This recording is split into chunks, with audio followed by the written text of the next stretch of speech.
all of the sponsors sponsoring this event are nonpartisan. The questions that we have arranged, hopefully, you will see have been done so in a nonpartisan way. We are blessed in the League of Women Voters to be 4 people away from 100 members. And so, yeah, it's really and at one point during the acquiring the questions, we sent a, hey, if you have any questions out to the League of Women Voters of Newport only, because this is Newport. And I hope all of you will trust, because there have been some questions or thoughts about this, is that anyone that needed to recuse themselves from those questions because of connection with a candidate or being a candidate did so almost immediately. So please do not concern yourself with anything other than the fact that these, in fact, have all been vetted by all of the sponsors, and we are all nonpartisan. Thank you. Thank you, Christine.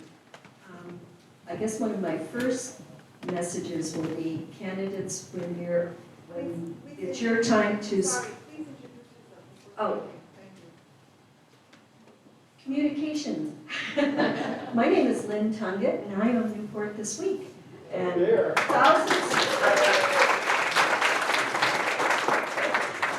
thousands of words a week, and I forget to say my name. Sorry about that. But I was going to say to the candidates, be sure to speak into the microphone nice and loudly and clearly. We're recording this. Our Monday night forum in Middletown, we had a little bit of audio, even though they had microphones, people went like this, and the recording did not pick up any of it, so please try to do that. And again, thank you to all of the candidates, incumbents, and challengers for coming this evening. We know that you have a lot of other appearances to make in these next few weeks. We appreciate you being here and this open forum for everyone, regardless of what community they live in. One of the things that went out to the candidates, as it has done in past years, was a code of conduct. And Chief Duffy and I spoke, and he recommended that I read it again, not only for the candidates, but everybody here. And of course, we expect a very orderly meeting tonight, but Chief Duffy has allowed us to have an officer tonight with us. He may get a call and have to step aside, but he did give me 2 cell phone numbers in case we needed it. So y'all be good up there, okay? So the candidates are asked to respond directly to the question posed. The candidates may not ask questions of each other. All questions will come from the moderator only. The candidates are expected to observe common courtesies during the forum.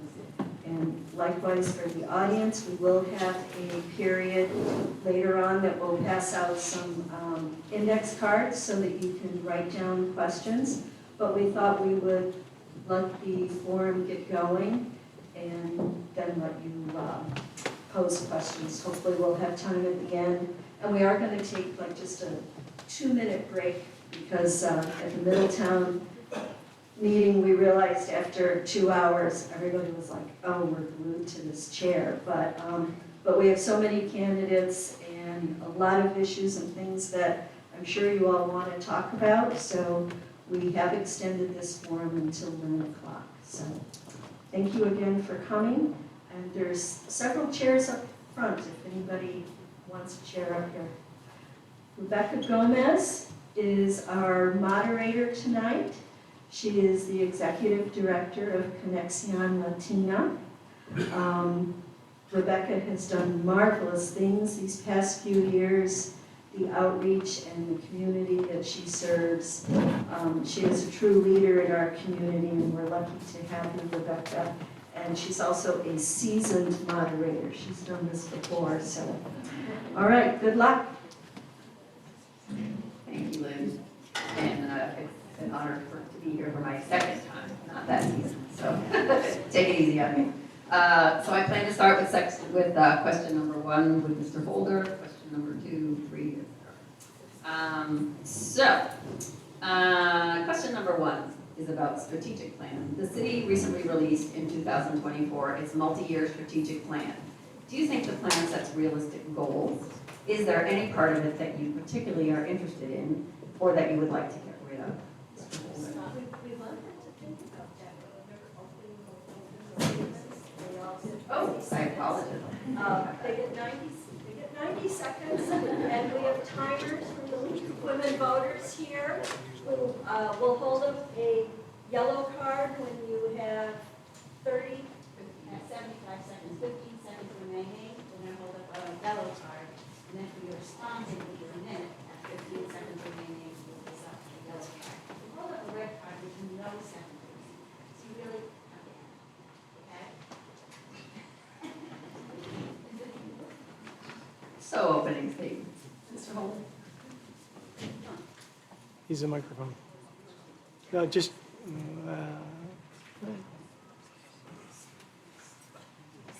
Thank you. Can you guys hear me? Liz? yep. All right, great. Thank you so much for coming out. What a great turnout tonight. I think it's very important that we have this kind of community involvement in all our, whether it's a forum, whether it's a city council meeting, whether it's any kind of board meeting as well. I also want to thank all the candidates for being out tonight and for running especially. It's great to see some new faces, hopefully some new ideas and good debate for sure. My name is Charles Kohler. I'm currently the second ward city council representative in my second term. Last time I did this was on Zoom, so this is new and exciting for me to be in front of everybody. As you may know, on the city council, I'm not the most outspoken person. I'd rather listen, hear ideas, and then make my decisions accordingly. I will be a little bit more outspoken tonight. The reason I'm running for at-large is because I've had so many people in the last 3.5 years reach out to me that don't live in the second ward especially. So I figured, I've done two terms, I enjoyed it tremendously, I really have. I know it's not always a great look sometimes, especially in the last month, if you watch some of our meetings, it gets kind of out of control, but I really do enjoy working for you, working for the city, and trying to do the best we can to make Newport as great as it possibly can be. There is still a lot of work to do. I'm well aware of that. I grew up here, I was born and raised, and I've seen changes up and down from downtown to North End to, hell, I played basketball in this gym when I was in 5th grade, so I've seen a lot of changes. With that being said, I'm looking forward to tonight, looking forward to some great discussions and some great questions, and anything I can do for you after this, please reach out to me, and I'm more than happy to talk to you. Thank you.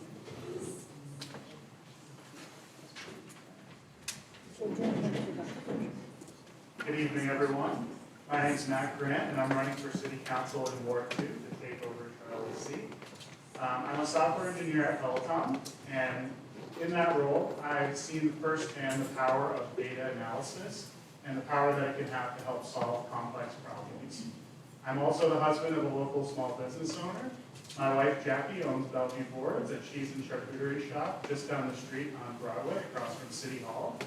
And for those of you who might not know, starting a small business is pretty hard work, but it's also pretty rewarding. And I personally believe that the city can do more to support young entrepreneurs starting their small businesses.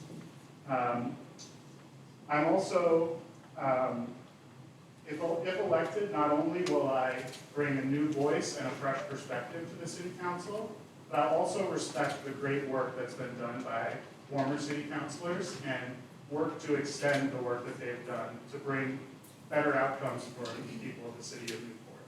And I look forward to sharing more about my vision with you tonight and working hard over the next 54 days to earn your trust and your vote in November.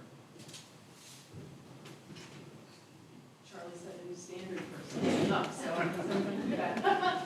I'm Lynn Underwood-Segley, and I'm also running for the second ward seat. I began my civic involvement when I was co-president of the Cranston Calvert PTO, and then from there I was on the 375th Anniversary Committee, the Charter Review, and I was co-chair of the Zoning Board of Review. And then I went to second ward and then at large, so there's been quite a lengthy time. while I've enjoyed being at large, I have to say that I have missed the one-on-one connection with people in the second ward. I feel as though that's really where I am the most effective in one-on-one, and there've just been so many issues that I've dealt with over the years. I mean, buses on Annandale, traffic on, speeding on Rhode Island, even a rooster on off of K. So, I mean, there's just so many issues to deal with, and there are hundreds of them. My top concern, of course, is public safety, speeding and enforcement, striking a balance between the residents, and we have to admit that we are an international tourist destination. And I'm proud that the last council in 2021 implemented the two-tier tax program, reducing property taxes for residents, and banned short-term rentals in residential neighborhoods. So I've lived here for 40 years, and I'm very happy to be here, and thank you very much. Good evening. My name is Jean Napolitano, and I'd first like to thank the League of Women Voters in Newport this week and all the other sponsors. In this day and age, this is the type of forum we need with our citizens, and I truly appreciate it. As a mother of 4 children who have all graduated from the Newport school system, and the grandmother of 2 that are going to Pell, my best friend and my husband Jack passed in 2016 when I was mayor. My employment background was in the life insurance business and pensions. I retired in 2010. It has been my honor and pleasure to serve the citizens of Newport for as long as I have. I represented the 1st Ward and later one at large. And there's not much difference in what we're going to be speaking about this evening in regard to the problems that existed when I first started, which included traffic and housing, transportation, redevelopment. Every decision I have made over the years, I've made it knowing that I am going to be making the lives of people who live and work in Newport better. Thank you.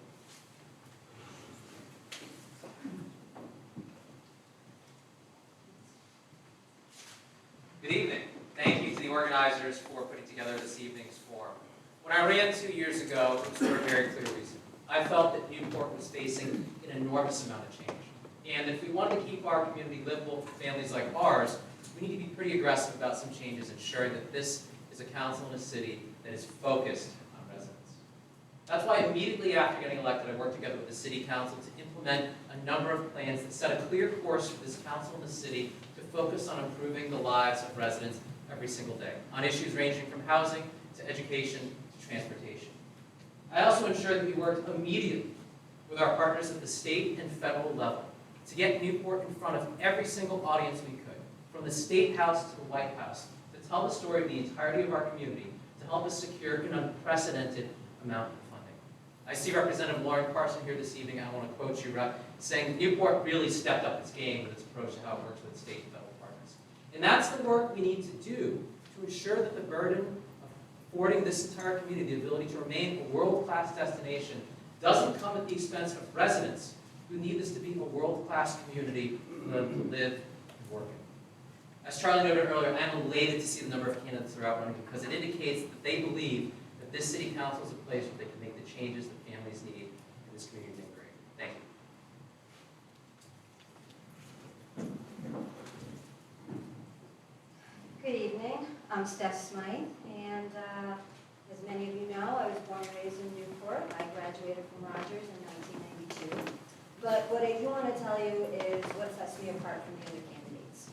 I spent 17 years of my professional career working for the Naval Undersea Warfare Center as a contracts negotiator. I also did work for the local union, the National Association for Government Employees, as a labor negotiator. I handled grievances, and I was a vice president. But I also was able to utilize my PhD, which is in industrial organizational psychology, working for the Process Improvement Department, which meant that I helped a lot of the departments over at Newark lean their processes, find better procedures and better ways of doing business.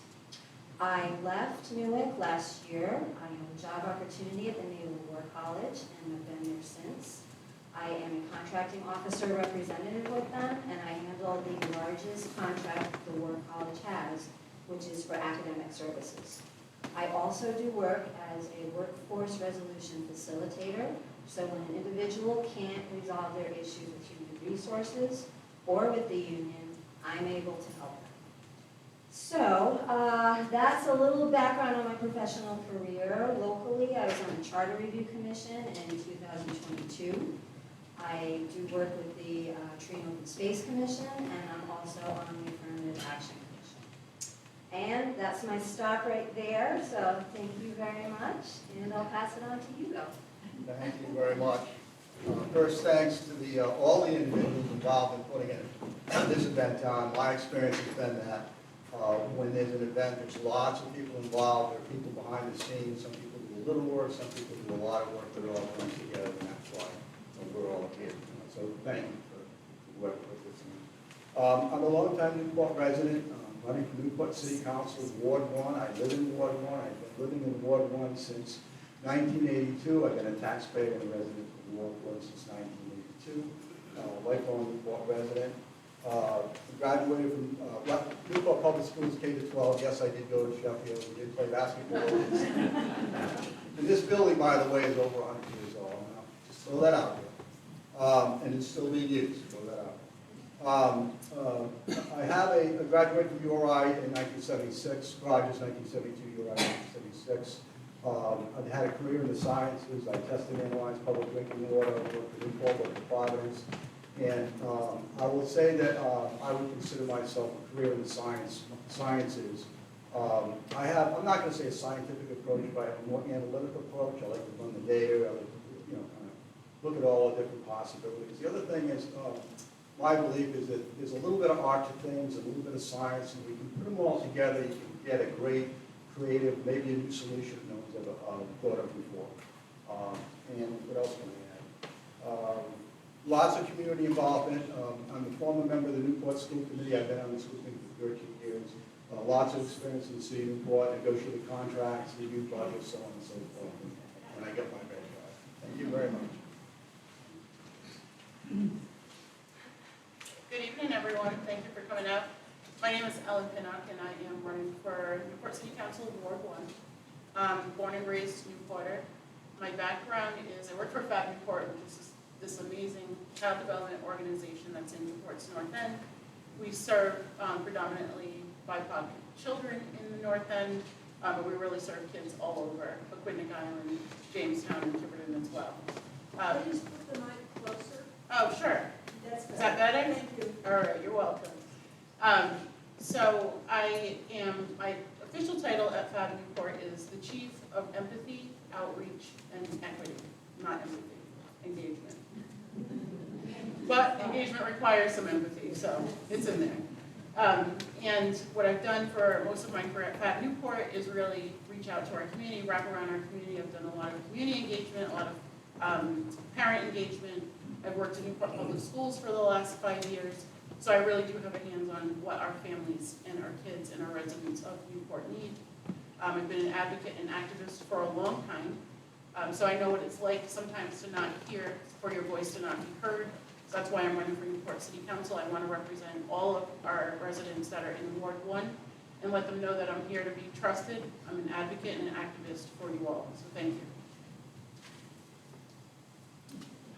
I can go back to the other one.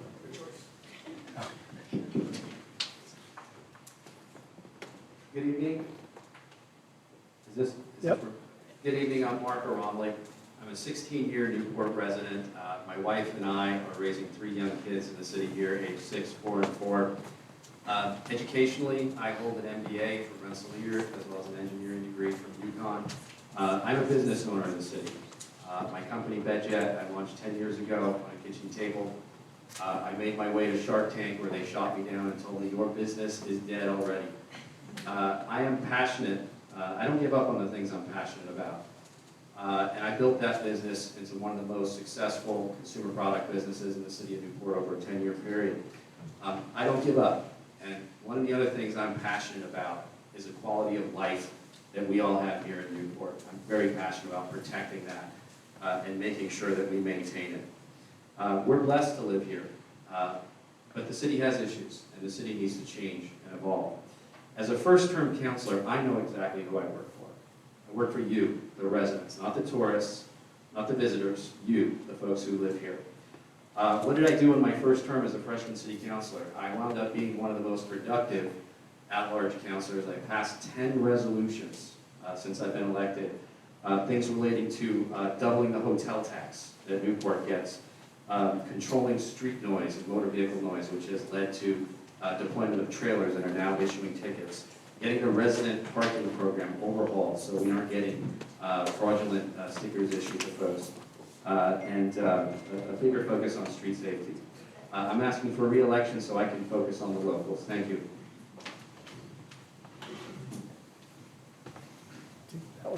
There's one right there. Okay, sorry. Good evening. I'd like to thank everybody for being here. Thank you for everybody that organized this event. Thank you for everybody who came. Please allow me to introduce myself. My name is John Walker. I'm a lifelong resident of Newport. I'm also a graduate of Sheffield Elementary School, right there, about 15 feet away from where we're sitting. I am the owner of two small businesses. One of them is a welding and fabrication company and construction services company. The other one is the last Newport-owned commercial fishing enterprise fishing out of Newport Harbor, owned by an individual under the age of 65 or a dying breed. I am the father of 5 children, all raised here in Newport, all attending the Newport school system at this moment. I have a lovely wife. She's a homemaker. I'm a graduate of Rogers High School and the Newport Area Career Technical Center. And I would just like to say I, too, am very concerned with the quality of life for Newport residents. I've seen this town change an awful lot in the time I've been here. It's very concerning to me, and I figured that I needed to step up and do what was right to keep Newport in the hands of the people and preserve the quality of living that we have, preserve the history that we have, and make improvements as best as I possibly could do from my perspective. And basically try to bring Newport back to what we had before all these recent changes occurred that have left it a landscape that none of us really seem to recognize anymore. That's really all I have to say, and I'm running at large. Thank you.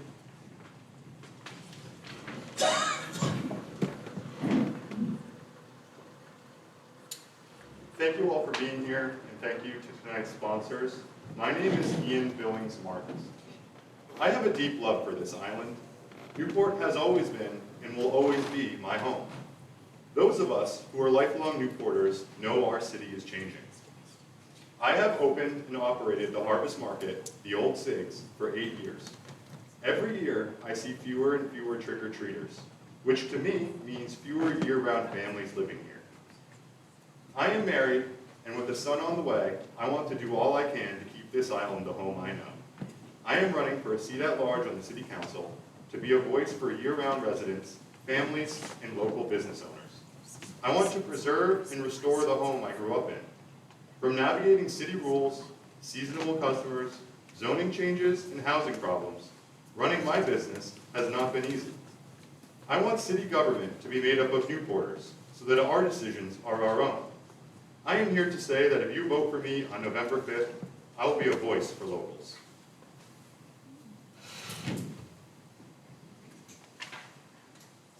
All right.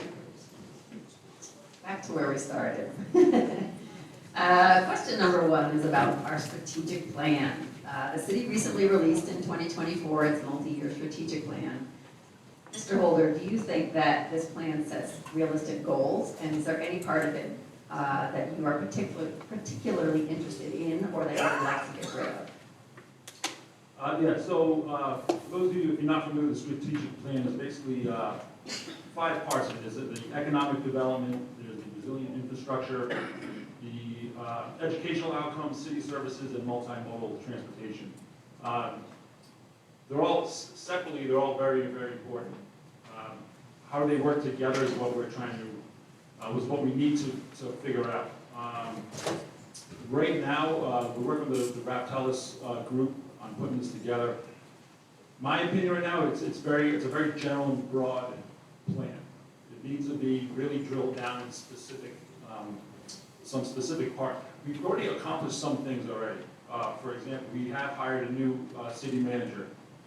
I'm sure everyone's well aware of that situation. That comes under city services. Also with city services is public safety. We're working on, as Mr. Romley said earlier, traffic calming measures. How are we attacking speed? That's it. That's it.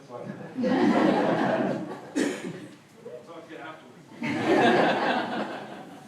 Thank you very much for the question. I agree with Councilman Holder that plans are just that, they're plans. They're a statement of a goal that we're trying to work towards. You know, we have the Transportation Master Plan, we have the North End Urban Development Plan. My focus is on actually getting the work done and implementing solutions for those problems outlined in the plan. So, to answer the question, there's not one specific part that I think is the most important. There isn't anything that I would remove. My focus, if elected, would be to implement each part of that plan systematically, one by one.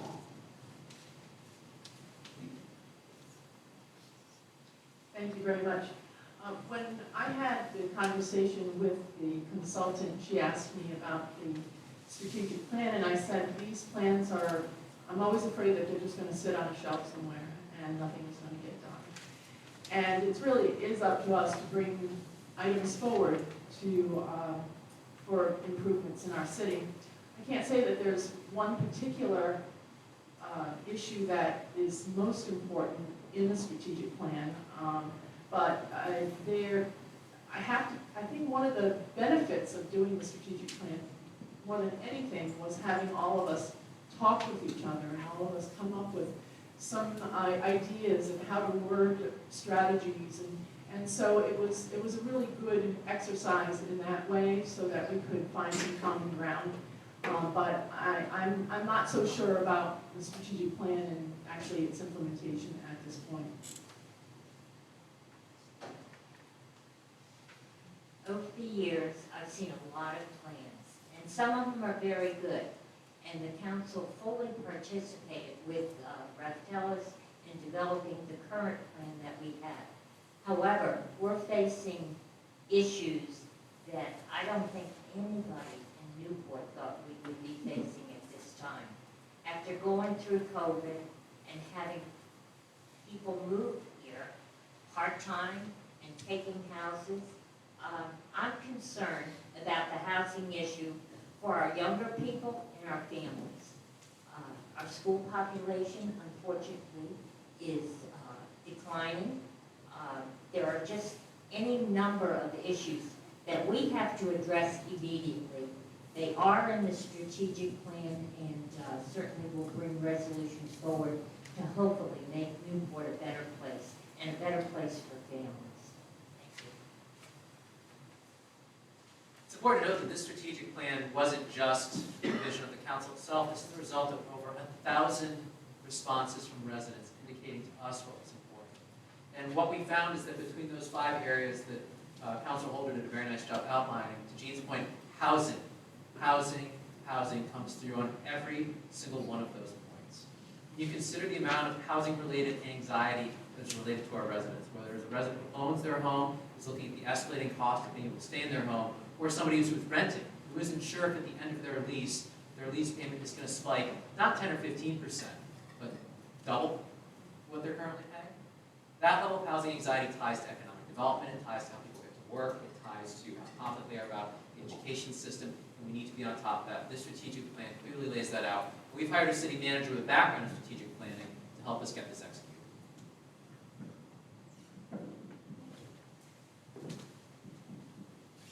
I think the strategic plan is decent.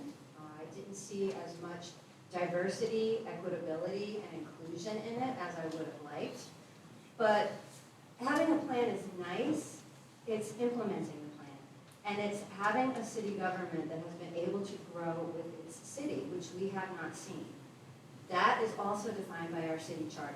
and our city charter needs a lot of work. It needs a lot of updating to bring us more forth to 2024 that can give us a city that is able to function properly for its residents, but to also provide diversity and inclusion within our community.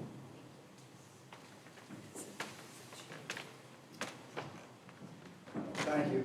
I'll make some comments on strategic plans in general. Way back, I think it was early 1980s, I was on a comprehensive planning plan, season 4.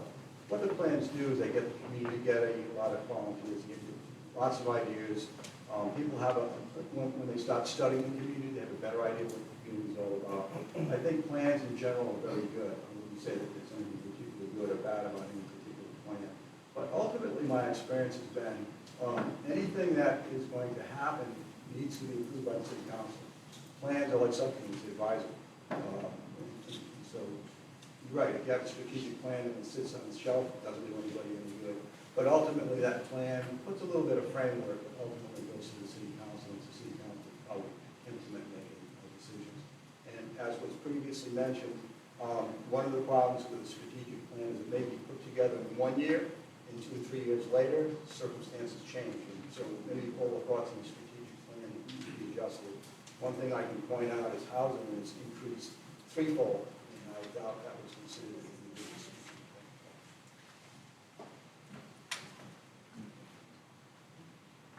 Thanks again, everyone, for coming. I hope I'm loud enough this time. Can everyone hear me? Yeah. Okay, awesome. So the thing about a strategic plan is that that's what that is. That's a plan. Then you need process to implement the plan. I think one of the best things about it is that there was a lot of community voice and community inclusion in the plan itself. But I think we need to see some more of that. I think we need to make sure that we're reaching all corners of Newport when we're talking about these things, when we're planning. And another thing I do agree with that was throughout the plan is the housing. Housing is at the top of everyone's list in my community and many communities that I've walked through and talked with residents.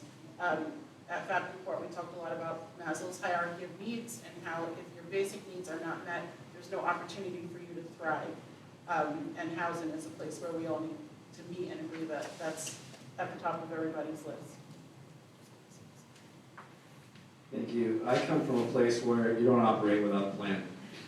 And when you don't deliver on the plan as an executive, you get fired. That's where I come from. I didn't see anything in the strategic plan that the city can achieve. I think the city can achieve everything in that plan, but the reason why so many plans have failed in the past, we need to be able to make bold and brave decisions. Bold and brave, that are going to ruffle some feathers.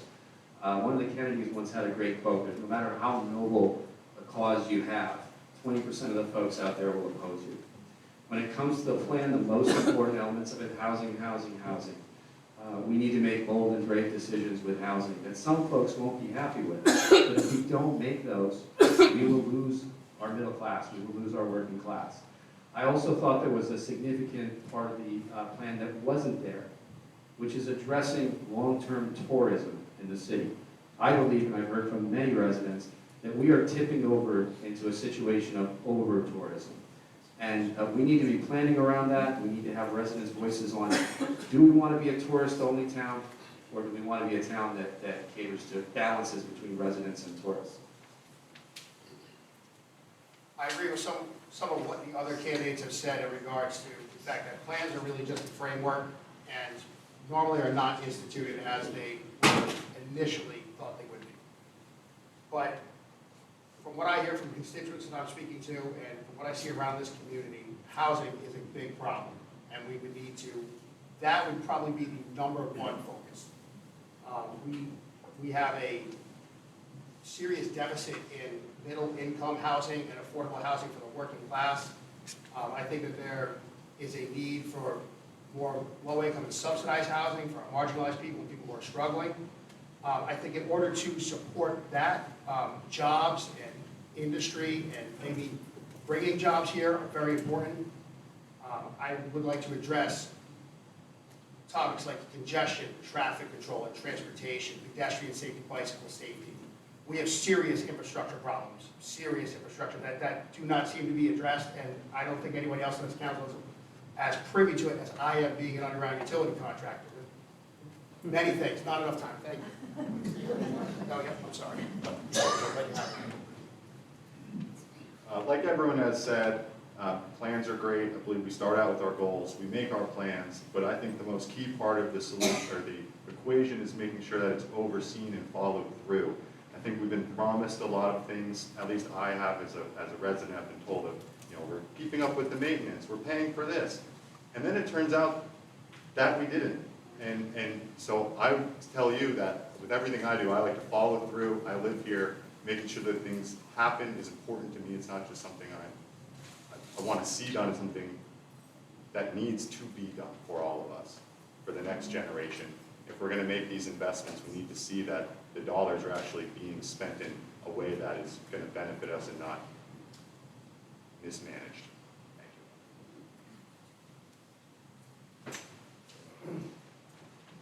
Well, since we're talking so much about housing, our next question, Newport relies heavily on blue-collar workers and their families to make the city run.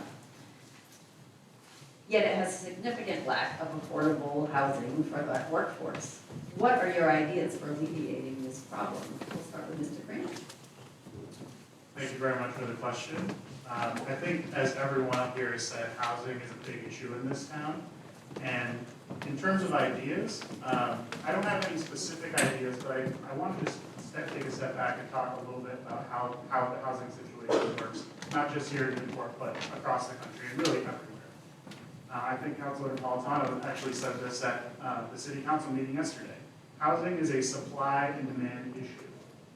The demand for housing in this city is higher than ever, and it's not going anywhere. People want to live here. As Councilor Romney said, those of us who do live here are blessed and honored to be able to live here. Personally, I'm a renter. If I'm elected to the council, I will be a strong voice for renters' rights here in the city. In order to fix the supply, increase the supply, we need to, again, as Councilor Romney said, focus on bold and brave initiatives. For example, the North End Urban Development Plan is the biggest development opportunity left in the city. I'm getting the red card, so we'll talk more about it later. Thank you. Housing is a major issue here in Newport. I remember when Guy Weston, the former zoning officer, told me that we had lost something like 5,000 units in the city, just people changing their homes from 2 families to 1 family, and just people's interests change, people's lives change. So, we've had several things that we've worked on, certainly the readaptive use of Cranston Calvert School. It becomes a little bit contentious because there is a divide between what's subsidized housing, affordable housing, the middle-income housing. It's a very difficult situation to resolve for the entire community, and one project is not going to do it all. But we do have the Cranston Calvert School, the Cogshall School that is being negotiated now. And so I'm hoping for that, but as I said, one school will not do everything, but we're trying. I'm going to repeat what I said at the meeting last night. Newport is 10 square miles, 7 land mass, 3 underwater. Middletown has 14 square miles of land mass, and there's only, I think, 3 underwater. And Portsmouth has twice that amount, 28. We don't, unless we build on every square foot in the city of Newport, we can't accommodate all the needs. So what has to happen? We have to reach out to our sister communities. If they want their economy to grow and Newport's to grow, it's important that we provide housing at an affordable level for all types of people, including young people. Young people are having an extremely difficult time right now, and I really think we have to do something as a county.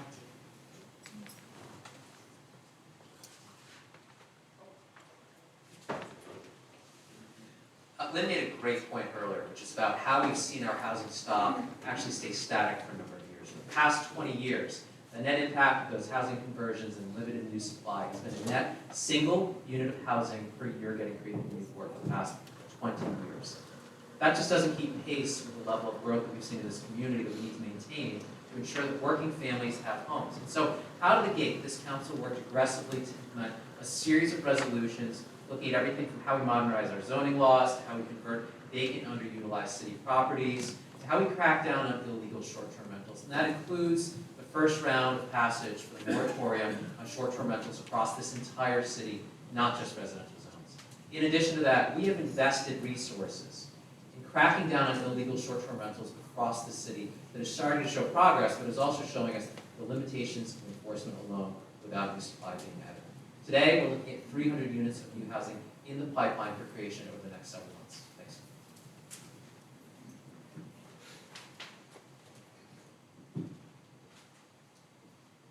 I think that we're headed in the right direction with the many ways that we're trying to get a handle on this housing crisis, but it's a big issue. It's impacting every aspect of our city. And I think that we're only hitting it at just a few different angles. You know, we're addressing STRs. Are we addressing seasonal rentals? There's just a lot of factors to it that I feel as though having a housing commission that's comprised of individuals from small businesses, residents, landlords, renters, different areas of the community that can add to a different perspective as to how this housing crisis is impacting our city. It's nice to pull in consultants, but we're spending all this money on consultants when we have a wealth of knowledge and expertise right in our own community that we are not soliciting information from. I spoke to, I still have, okay, all right, thank you. Yeah, so housing is a very serious issue. The housing costs have gone up, exponentially. I don't even see how a young person today can afford a house. We bought our house 4 years ago, and even back then, we thought maybe it was a lot of money. Today, it's pocket change at best. How can anybody getting into the market afford to get a house if they're over $1,000? And if they do, and all their money's going to the housing, what money do they have left to kind of spread on the rest of the economy? However, this question is specific to workforce housing, and I think that's very important for this vibrancy of the city of Newport. Workforce housing provides housing for people who work in the community. They live and work in the community. That's going to be a quality community. But the other thing it's going to do is going to be to attract business. No business wants to come into an area where they don't have the staff. They can't hire people. So workforce housing is very important. Not to be confused with all the other issues. There's affordable housing, there's workforce housing, elderly housing. So it's a big, big issue. It's not just you can see.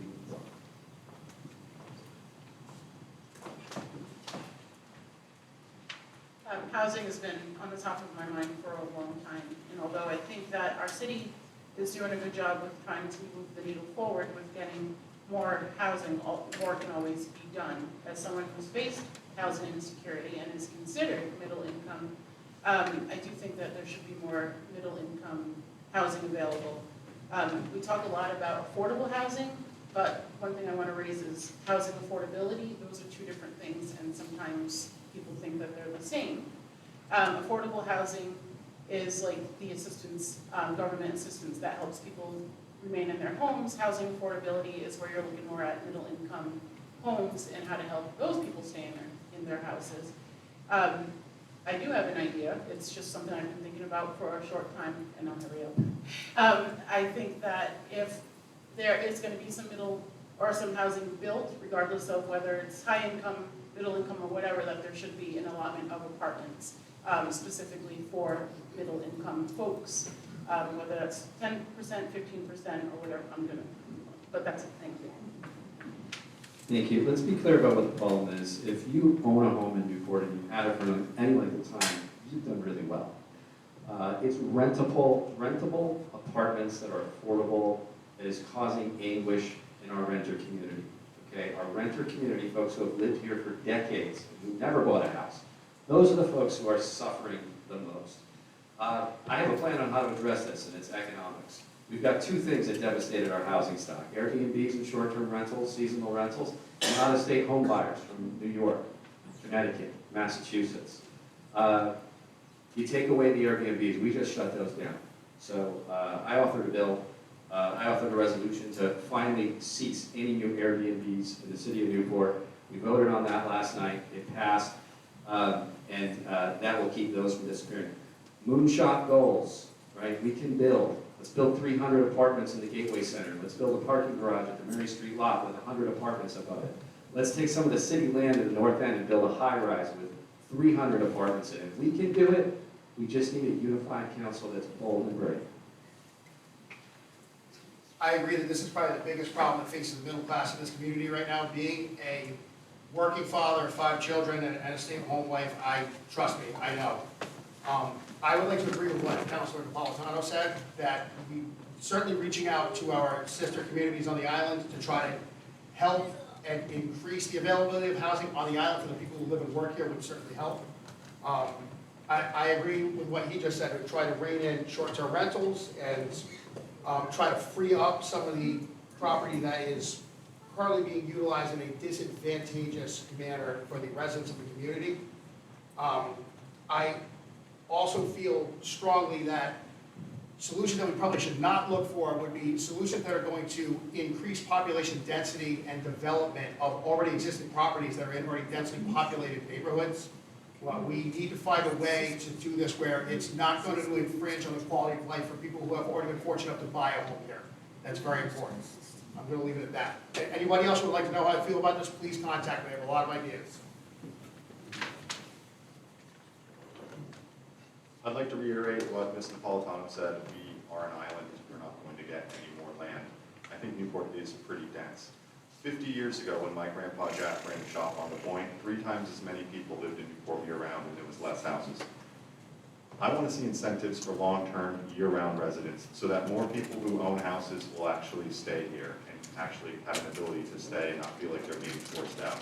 I had a customer of mine who came every single Sunday to get an acai bowl and a cappuccino in the spring. She had to sell her house. She got her house for free from her parents. There was no mortgage. She was retired, and on her Social Security income, she could no longer afford the taxes. And doubled that with the community and the neighborhood she no longer noticed, or realtor no longer knew, she decided to move. And that almost brought tears to my eyes, because it brought tears to her eyes, because this is her home. And I want to see everyone protected here. Thank you. I know a couple people talked. Oh, sorry, hi, Paul. Thank you. So, a couple things, the current and the 2 councils I've been on, we worked on banning short-term rentals in residential areas, which was extremely important. We instituted a 2-tier tax system to encourage people who do have apartments, who do have duplexes, second houses, and whatnot, to rent to long-term people, especially people that work in the industry. Trust me, there's probably no one up on this council, up on this dais right now, that understands and lives day-to-day workforce housing and how important it is. And I am in the hospitality industry, restaurant, hotel, etc. It's very difficult to get people to work because it's very hard for people to live here on a year-round basis. So I'm well aware of the struggles. What we need to do is be more aggressive. Right? Everyone, we know we need housing. We need to really get rid of this NIMBY situation that we have going on. We had an opportunity for Salve to build dorms for 150 students to get them out of downtown, and that is being litigated in court right now. We have, I'm sorry.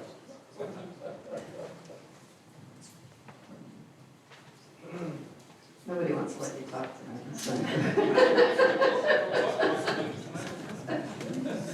Okay. So many of you talked about the North End tonight, and one of our questions was concerning North End residents. And a lot of the North End residents are concerned about economic development and sustainability and a lot of the plans around the North End. And the question is, how is you as a city council member, how will you involve North End residents in the conversation about the development of the North End? Lynn? Well, we went through the North End urban plan, and we had a lot of discussion about the North End and how it was to the types of businesses and basically the general look of the place. I was kind of surprised that one of the things that came up at a forum was that people wanted to be kind of quirky and like a little bit like Broadway and have businesses and mixed use and things like that. We engaged in several forums with consultants on the North End Urban Plan, and then COVID happened, and so then everything had to be done online, and I think it did stifle some communication. It was kind of difficult, but I do believe that people at the North End do have a very strong voice, and I'm certainly always willing to listen.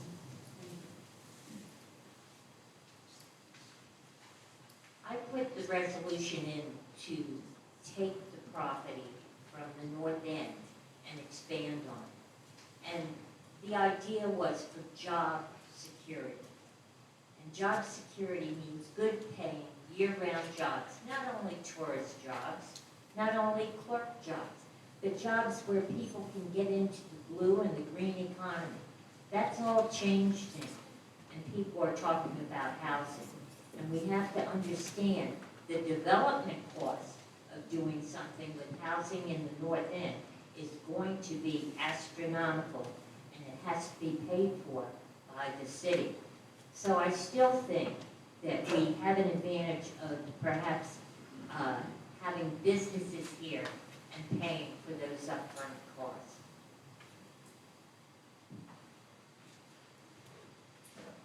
Well, we've got two really good plans that have been done here, thanks to great prior work. We have the North End Urban Plan, which gives us the vision for that being an additional new neighborhood in Newport. That isn't simply a warehouse for new housing for people or just an economic development engine, but a new community in itself. And we have the North End Equitable Development Strategy, which tells us how to better involve and engage the community. But we need to get somewhere from that plan to actual implementation. And that is why one of the first things that we led through was the appointment of the Ad Hoc Bridge Realignment Commission. This is a panel of not only experts from across the state who have dealt with development like this in the past, but also local voices like Ellen Pinnock, who uniquely understand the community, who have a demonstrated capacity to be able to build on that understanding of the community, actually seeing plans like this through to implementation.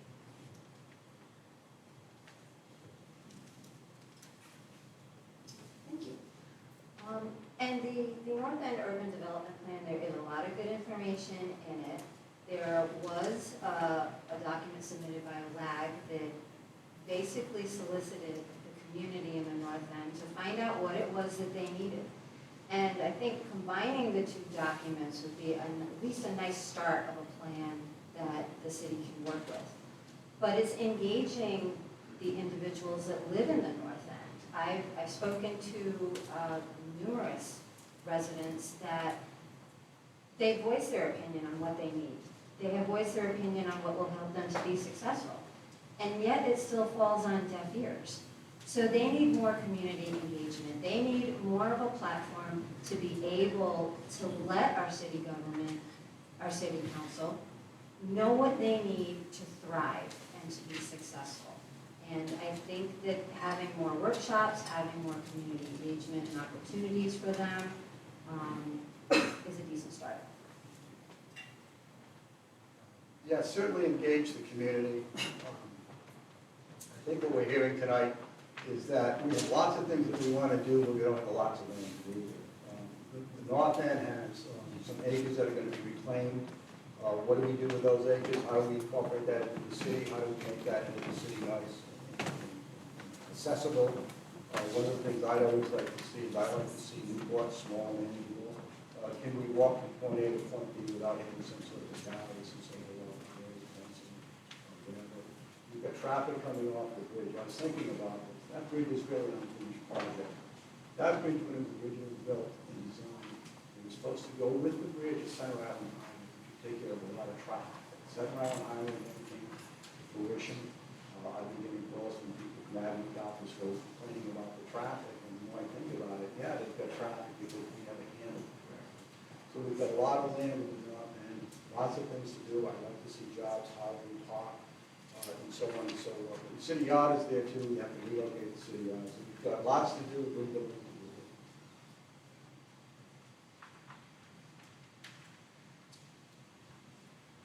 do. I do think community engagement is the way to go when it comes to our residents and what happens in the North End. The needs assessment is the document that the local action group helped or actually created that informed what residents wanted in the North End. And I think if we continue to give our residents the voice and the control over what goes on in their community and in their neighborhoods, then we'll get a lot further, a lot faster. And I also do think that opportunities like the one that I received to be on that ad hoc bridge realignment commission need to continue for residents in our community. I would love to see more of our residents, North End residents, residents of Ward 1 on more boards and more commissions. Thank you. As a freshman city councilor, I view my job as not to do what I want to do. It's to do what the people want to do. Our job is to listen. Our job is to engage. Our job is to understand what the residents want, what they need, and to translate that into action in the city. And it doesn't matter if you're from the North End or the Fifth Ward or Bellevue. Every person, every citizen here, every person has equal rights to the city taking care of them and looking after their needs. As far as the North End, this is a generic thing. We need to listen. We need to talk. We need to engage.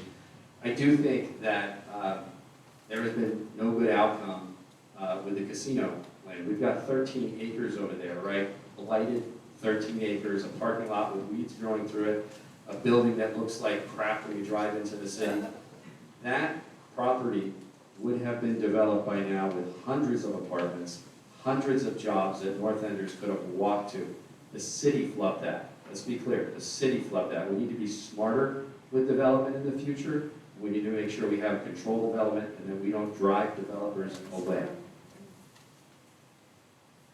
Being probably the last frontier for developable land within this city with any meaningful size to be able to have a broad, a broad effect on the community, I believe 3 facets. 1, housing, absolutely. There needs to be some plan for some level of housing, like affordable housing.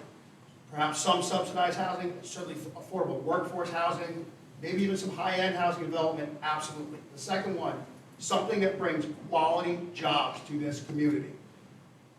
Some sort of, maybe a complex, and be it a corporate park, industrial park, tradesman centers, where you can maybe offer incentives for businesses to come here and offer year-round quality jobs that have good pay and benefits that can keep people in housing and in this community.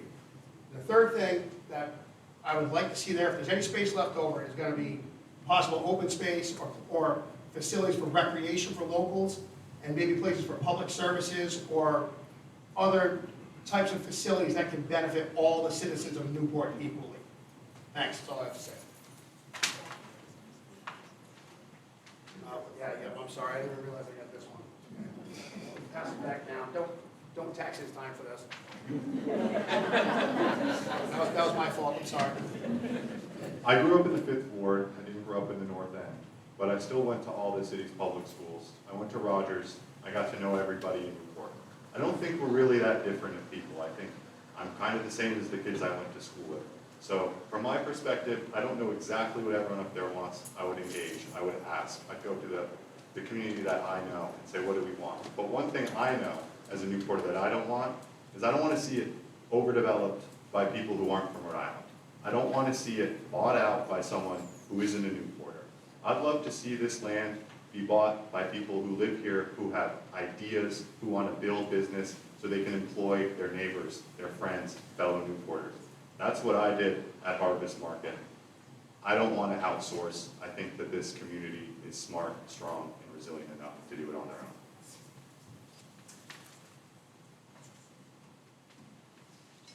So as far as the North End plan goes, one thing that I think is important is that we have to remember it's part of Newport. Too many times it's being looked at or talked about as a completely separate entity, almost a separate town amongst itself. And it's really important that it is part of Newport, and that's part of the redevelopment, the bridge redevelopment, is to try to connect it to downtown. Unfortunately, we've had some mistakes done in the past by previous councils and previous city administration where we had chances to buy the Newport Grand land, and we didn't jump on it. Right now, we have a couple developments that we're working on that we need to be aggressive, and once they're ready, we need to jump on the Navy Hospital situation. When that does finally come up, we need to be ready to pounce on that. The ad hoc development that Mayor Zai talked about, when that land is available, we need to be ready to jump on that and have a plan and execute that plan right away, and not just wait like we did with the Newport Grand situation. Cottrell School.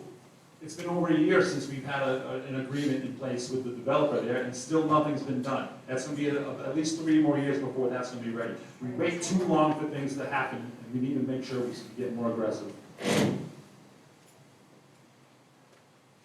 Thank you. I agree with much of what the other candidates have said, but I'd like to get back to the question that was asked, which is how are we going to engage the residents of the North End to make sure that the plan, the execution of the plan is equitable and fair for those residents? I agree that community engagement is the way to go, but personally, while I think workshops and forums are great, we need to meet the residents where they are. Not everyone has the time or energy or interest to attend a workshop or a forum, so we need to get out on the streets, knock doors, and talk to residents at their homes. That's the only way that we're going to be able to make sure that every voice is heard, not just the folks like you who are willing and able to attend a forum like this. Thank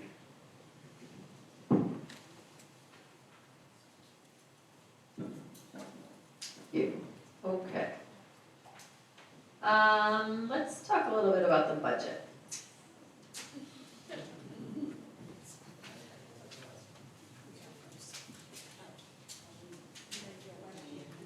Yes, new question. Councilor Napolitano, do you have a plan or an idea how to raise city revenues by any means other than through big raises in property taxes and usage fees? I do believe that the original plan, and since we were talking about the North End, it doesn't only belong to the North End. If we develop businesses there that were sustainable, that would help with our economy, and they would pay taxes, it's, everybody's talking like we're in silos. And across the city of Newport, there are people, young people, looking for good jobs. It's not just relative to the North End. I think it would be a great opportunity for the North End to have some sort of business development, commercial development that would bring dollars to the city of Newport and perhaps alleviate some of the traffic problems that are in other parts of this city.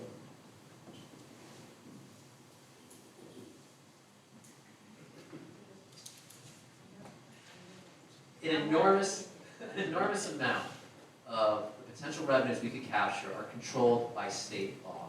They are outside the control of the Newport City Council. We can adjust some fees for parking, we can adjust property taxes, but much of everything else is through the state. And that's why we need to be looking at whether or not our community is getting a fair share of things like the hotel tax, where this community keeps a very small fraction of the total amount that is generated and collected in this community. Now this can seem like a tall task, but we've proven it can be done. This council worked together, showing up at the State House to testify and coordinating with our state legislative delegation and with the governor's office to increase the cruise ship fee recently from $6 a head to nearly $20 a head, helping to offset the improvements that we need to our waterfront. So we've proven that this can be done. This session, we need to be focused right out of the gate at aggressively pursuing our fair share of the taxes that the state's collecting right here in Newport.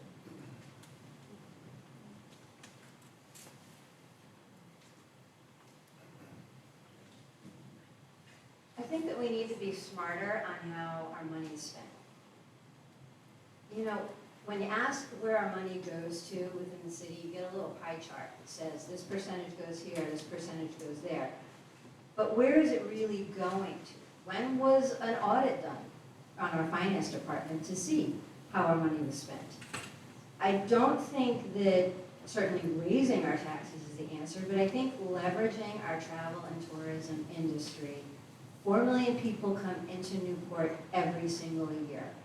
And what portion of that do we really see? Like Zai had mentioned, yes, there's only a certain amount that we can do at the city level, that there's more that needs to be done at the state level, and I certainly think that pursuing that partnership with our state representatives to see what we can do to leverage travel and tourism is going to be helpful.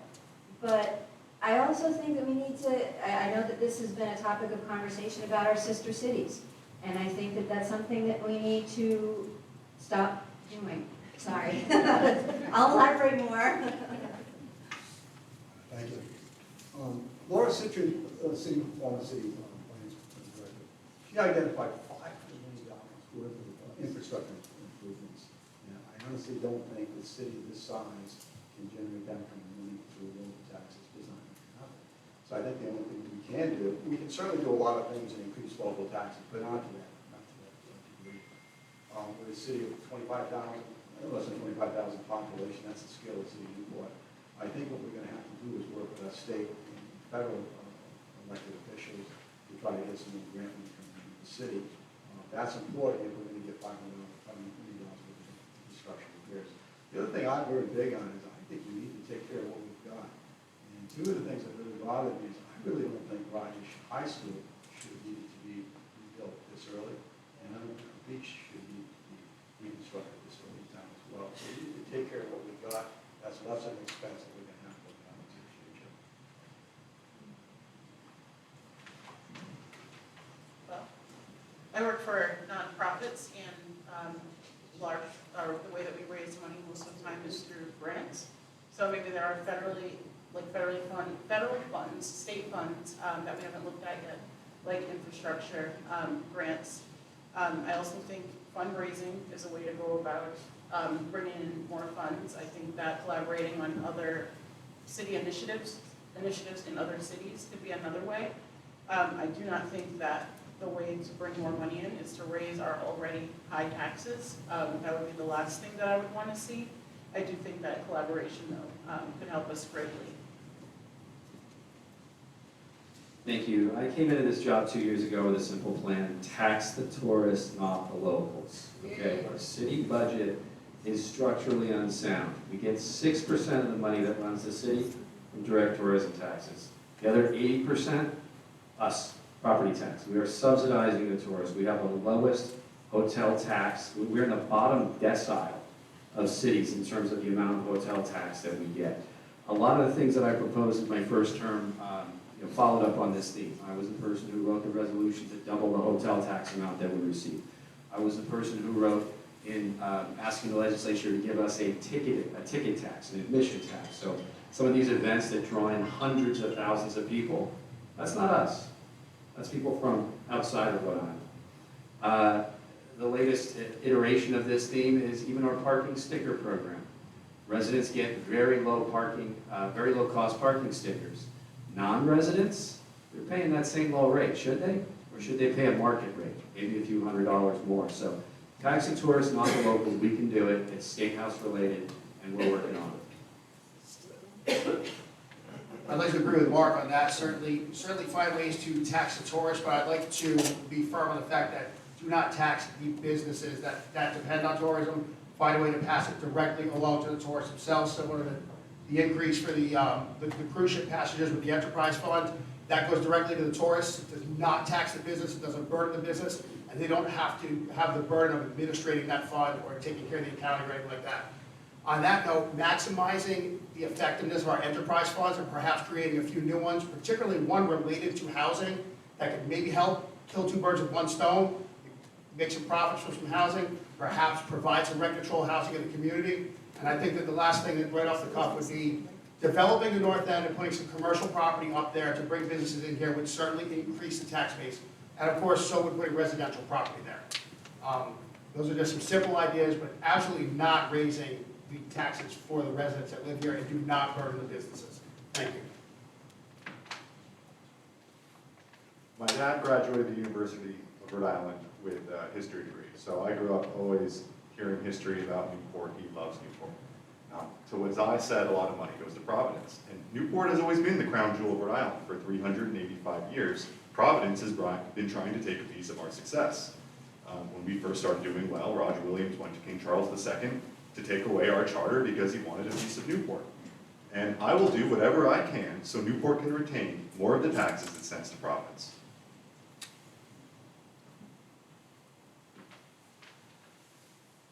Yeah, just to follow up on Mr. Martin's point, the state of Rhode Island uses Newport as a piggy bank, and they have for years. It's getting to the point, I know Lauren Carson has been working on some things as well, as how do we keep our hotel taxes, how do we keep our food and beverage taxes in Newport and not share it with the rest of the state that aren't really pulling their weight in this. We also have, there's a lot of properties in Newport as well that don't pay property taxes. You know, are we following up on getting them to pay some sort of, whether it's a pilot program or some sort of monetary value to the city for that land that they have? So there's a lot of opportunities to do that. We just need to just step up our game and to get after it. Really, thank you. Thank you. That's a great question, and I agree with a lot of what my fellow candidates have said. We need to pursue state and federal funds. We need to look for grants. One thing that hasn't been mentioned is the municipal bond. I'm a supporter of that. Obviously, that money's not free. We have to pay it back over time, but it's a good way to get the funds that we need now to take on the big projects that we desperately need now. One other idea that I just thought of sitting up here is, you know, it's hard to believe that private citizens and businesses would be willing to give money to the city, but that's something that we should be out there seeking. You know, residents of this town who care about living here, maybe they're interested in giving public funds to benefit their fellow citizens. It's something we should be looking for. Thank you. One of the things that was really important to me, and I was so happy when this council got started, was that we were amenable to hiring a lobbyist and also grant writers. I think that those were two very successful things we've done in this council.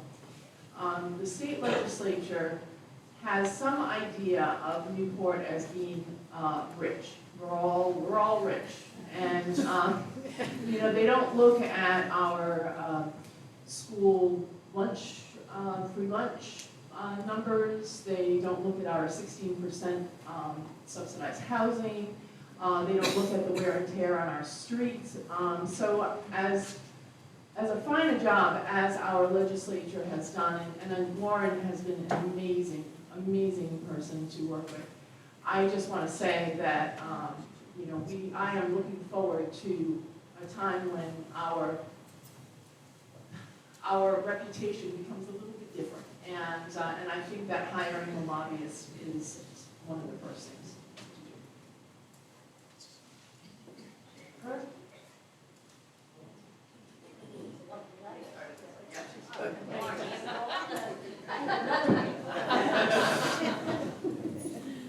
All right, since we're on the subject of money, let's talk a little bit about infrastructure. Mayor Tsai, do you support ballot question number 6, the general obligation bond, that would provide funds for repair, replacement, and improvement of Newport's infrastructure? And what are your top priorities if it passes?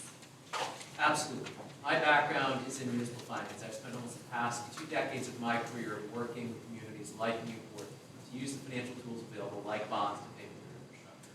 We are facing a massive infrastructure need right now. If you got your sewer bill recently, you are feeling that pinch. Bonds are one of the tools we can use to help mitigate that upfront impact. And what we've done uniquely with this bond, with things like that cruise ship fee increase, is try to transfer the burden of repaying the funds that we need to repair some of our critical infrastructure onto those visitors who are coming here every single day. So I'm absolutely a proponent of that bond. I think it's been an important investment across our entire community.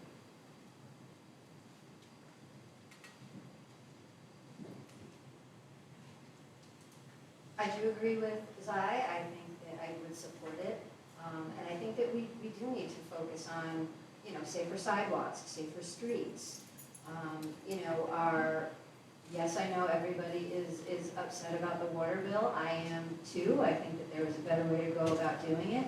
But our sewer system, it needs work. Our infrastructure is falling apart. And a lot of that is due in part to the 4 million people that come into Newport every year and put wear and tear on our city. I also don't think that it should be on the residents to have to supplement fixing that issue. I think that we need to find more creative ways of bringing in money and leveraging what we can to help support the residents. Yes, I would support the bond, but I'm very guarded about how the city's been going about taking care of what it's got. I really don't think that the high school the original high school should have lasted longer. We put some window wall renovations in there, I think it was in the 90s. And I sat there at one of the meetings and I said this question. I said, okay, let's do this once, do it right, we're going to move on to something else. Is there anything else that needs to be done in this building? And I got the answer, no. So I got the impression that once we went through that, it was about 3.5, probably when we threw about $4 million for the renovation, that was it, and it was going to last a long time. It did not. So we have to take better care of what we've got. The other one is the beach. The beach, Hurricane Bob knocked it down in '91. It was probably reconstructed in '92, '93 when the construction was finished.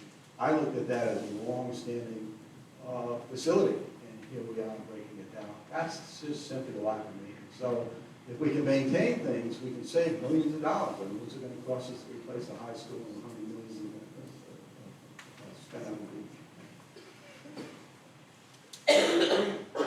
I do support the bond.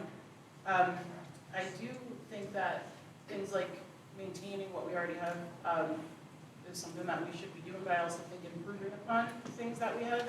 If there are going to be new buildings or newer buildings, like making those more environmentally friendly, making sure our sidewalks are safe, making sure our roads are safe, and I think, yeah, that's it. I support it. Earlier I said the city has a structurally unsound budget. The reason, or the way we get by every year with a balanced city budget is by deferring fixing things, deferring investing in things. If you're upset about the beach, it's because we didn't put a nickel into it for 20 years. If you're upset that Rogers High School is taken a decade ago, they should have had that new school up, it's because we didn't have the money, we didn't put it in. Some of us in some neighborhoods are drinking out of water pipes that the Vanderbilts drank out of, okay, when they built the breakers. It's a fact. It's not a joke. So we haven't had the money to put in to do the things we needed to do, and the chickens are coming home to roost. We have $500 million in infrastructure needs over the next 10 years. We can't afford it. We do not have that money.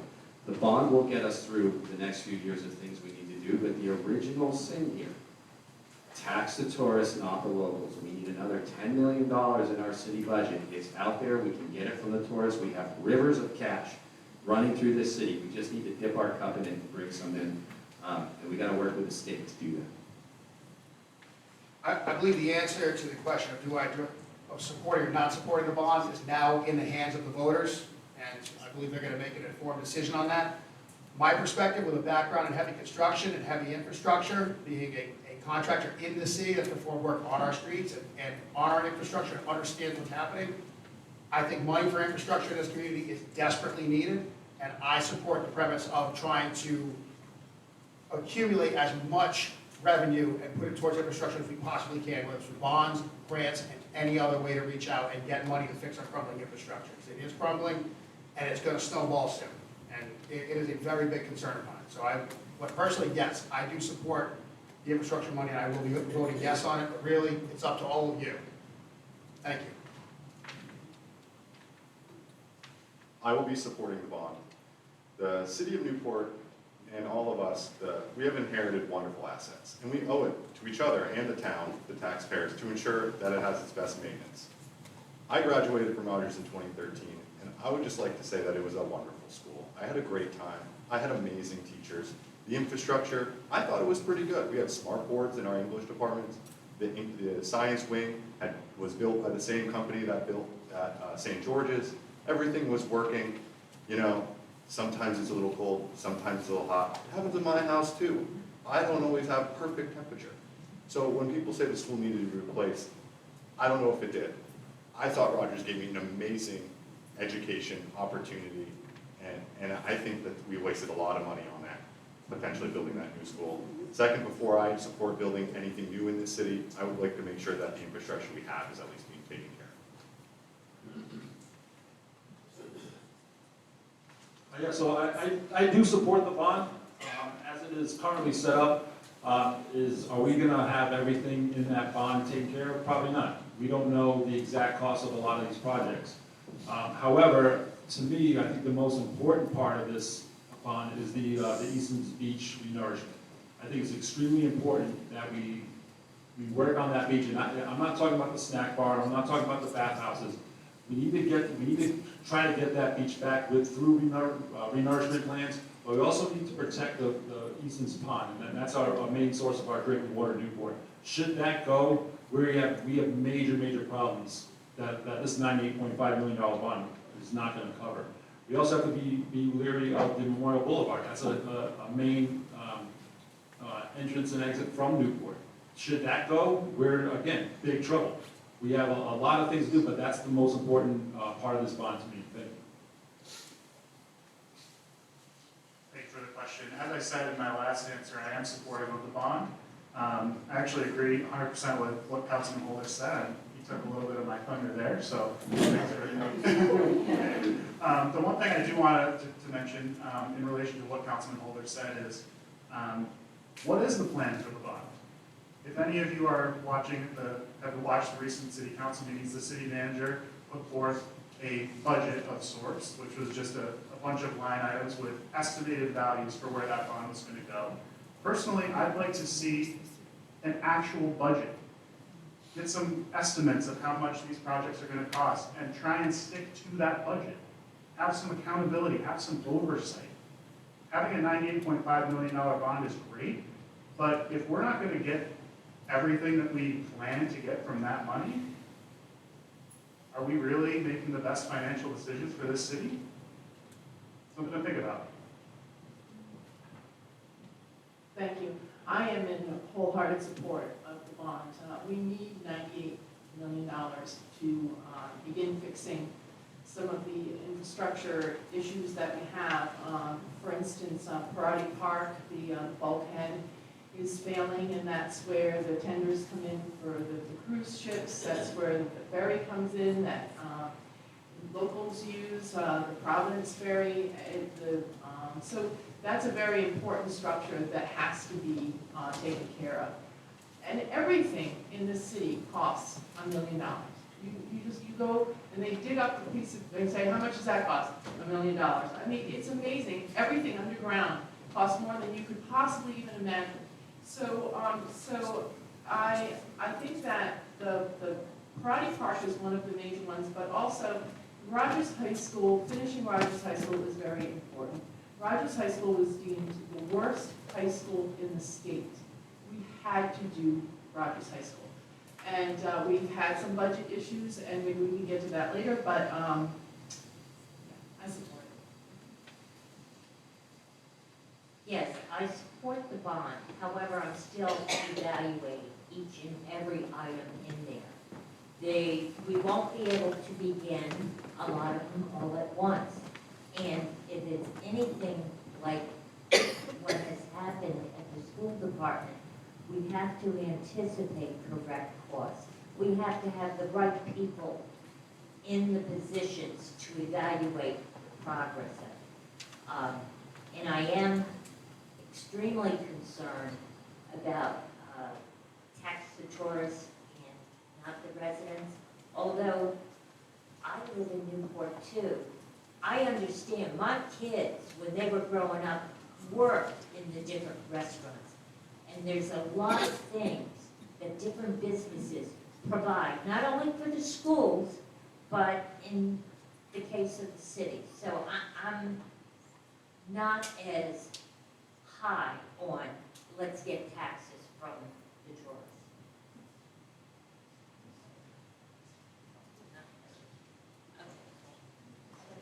Thank you. I'm left-handed. All right, we've talked a lot about tourists tonight, and there's no doubt that Newporters are feeling the stress from our tourists and the relief that many of them are now gone. And so the next question is, do you believe that tourism in Newport has reached a tipping point? We've talked a lot about how tourists could be very helpful if we could tax them more. But we've also heard a lot tonight how the influx of tourists is affecting our infrastructure and our housing. And so, do you believe, as a councilman or a council member, that our current strategies regarding tourism and our strategies regarding tourism are affecting the quality of life of our year-round residents, and what would you do to address that? I definitely think that it is. I know that it contributes greatly to our economy. I know that we need to be mindful and protective of our small businesses. But I do think that somewhere along the way, we have lost the focus of being more tourism focused and less resident focused. When I grew up here, it was more resident focused. We did have a tourist season. It did bring in the city some great money, but we had a thriving community. And we had residents that were put first, that our needs were put first. So we had a thriving community. And I think that we need to work towards bringing that back. That yes, we need to take a look at how tourism is negatively impacting our community, but how we can work with it so that there's a little bit more balance where we're more resident focused, less tourism focused. Thank you. The Navy pulled out, and we went from, they contribute a lot to the economy, and Newport went to tourism, which is good. When I was on the comprehensive land use plan, we were kind of looking at the city way back when, and one of the things we noticed is Newport did not have a diverse, it just doesn't have diverse activities. Now we seem to be heavy on tourism. And before we had a working waterfront, we had a welding and a blacksmith going down there. We had a working fishing industry down there. Now we have a state fair, that's the end of that. If we didn't have that, it would be the fishing industry. So you can see where the tourism is really kind of taken over. We're very heavy on the tourism. Have we hit a tipping point? I would say no, we haven't hit a tipping point. I think we just need to manage it better. We have traffic issues. We need to do something to manage traffic a little bit better. Certainly, if you're a business in down Newport and it's off season, you want more tourists. And, if you're a resident in the summer, you want less tourists. But it's just a matter of managing what we've got. I am mindful that tourism helps our small businesses, especially in the Thames Street, downtown Newport area. I think a lot of people in our community are able to be in our community because they do so well in the summer months and during tourist season. I don't know that it's hit the tipping point. I do know that it took me 45 minutes to get from Walmart to Lower Thames Street a couple weeks ago. And there were people everywhere walking in the street, cars, making illegal U-turns. It was a disaster, to say the least. And as someone who lives here year-round and who often travels that way down to get to Rogers High School in the summer, I have to calculate which way I'm going to go so I can get to my destination at least close to on time. And it hasn't been easy. And while I do think that tourism does help us quite a bit, I also think that we do need to center our residents. And one thing that I've noticed is tourists seem to come earlier each year. Maybe it's just me, but I do feel like they come earlier each year. So I would consider the events and things that bring tourists in, maybe pushing those back. I'm a business person, I'm not anti-tourism. But I have heard from countless residents that this is the worst year they've ever seen. Between the congestion, between the street noise. I talked to someone who said, I don't even stay in Newport on July 4th anymore. I go to New York, go somewhere else. Yes, we have reached a tipping point. We have reached a point where balance is needed. I think for decades, this city government has really focused on tourism. It's what we need. We have Discover Newport that gets more hotel tax than we do, to bring more tourists here. I think we've all realized we've been discovered. The time for rebalancing the focus to the needs of locals, to traffic congestion, to noise, to being able to go to CVS on a Saturday in July without it taking an hour. It needs to be a priority, and I do think as part of the next strategic plan, whatever group of people is working on it, a tourism plan needs to be part of that. I'm not sure I'd say it's reached a tipping point, that's more of a math question, perhaps somebody could graph it and then bring the data back to us, but I can tell you our residents' tolerance for it has certainly reached a boiling point, everywhere I talk. And the main issues surrounding the complaints are things like parking, traffic congestion, rude pedestrians, rude motorists, bicycles taking up too much of the road, skateboarding and whatnot, parking problems, privacy and access to public places that people normally weren't able to go to in the community that now are just overrun. I think it's those kind of things. It's not necessarily the tourism itself, it's the side effects of all the people being here and having to interact with them, but I think all of those are problems that can probably be easily addressed if we just looked at some of the planning in our city and found ways to try to lower the impact of the tourism on those quality of life issues. I certainly would be very apprehensive about any approach that is going to infringe on the profits or the ability for the existing tourism-based industries to operate. Those are hardworking capitalists. They sacrifice a lot to start their businesses. They keep running them here, and I would not want to be someone who is going to hurt them being a business owner myself. Thank you. As I've said earlier, I own and operate the Harvest Market, the Old Six. A lot of my business is generated from tourism, and I'm not really proud of it. To be honest, I would rather be serving year-round residents. I would rather the summer not be crazy and the winter not be dead. That makes it very hard to employ people and to have an actual functioning business when it's constantly changing. When my grandfather and his father ran the store on the Point, Newport had much more year-round residents. Business was more stable. You could employ the local children. The families were more supportive. The Fifth Ward is desolate in the winter time. It's bad. I grew up in the Fifth Ward. I don't know what happened. Everyone left, and no one seemed to take their spot. Maybe only a couple weeks a year did that come. And it just makes headaches for me. And sure, I might make some money, but I would rather have a Newport that has more year-round residents than me make an extra couple dollars in July and August.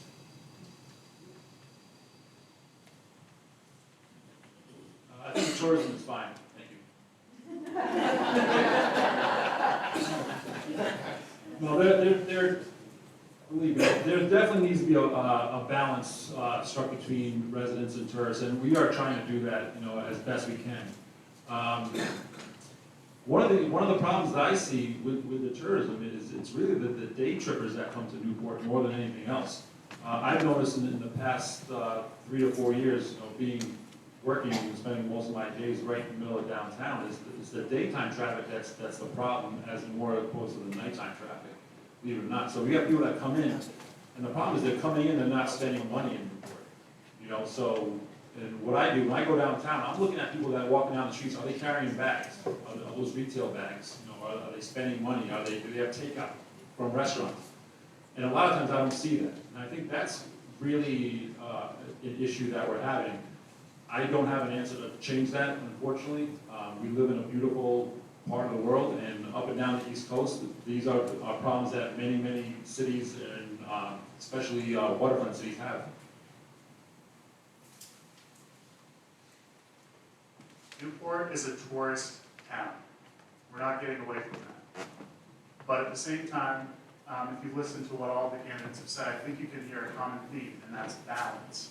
We need to be able to balance the interests of small business owners and our economic profitability and the interests of residents and the quality of life issues that many of the candidates up here have already mentioned. Again, I'm partially biased because I'm husband of a small business owner that relies on tourism. And I, readily admit that the summer is a better time for the business. We make more money. I personally would like to see a more regular flow of tourists throughout the season. Obviously, the summer is always going to be bigger and the winter is going to be smaller. But we need that regular flow of tourism money coming in to support small businesses. At the same time, we need to be thinking of the residents. We're all up here, we're going to be elected by the residents, so that's going to be our top priority. Thank you. I don't know if Newport has reached a tipping point yet. I think we had a very busy summer. I think the elephants drew in a lot of people, and I was talking to someone at Rough Point, and she said they had over 65,000 people come to see the elephants there. Now, that's that's a lot of cars, you know, and a lot more cars than we would normally have. One of the things that we noticed was that for the golf tournament though, that the traffic wasn't that bad. And that's because they used remote parking lots. So I put in a resolution in order for the staff to look at a certain point, what is the trigger for a certain number of people to to use these remote parking lots that we have an opportunity with the one at the bottom of the bridge that will take 200 cars. Also, I just want to say that Jean Marie and I worked with RIPTA on creating a free loop bus and the downtown, and we've had over 400,000 people riding that bus and taking them off of the streets. I mean, out of their cars. I agree, there needs to be a balance with residents and tourism.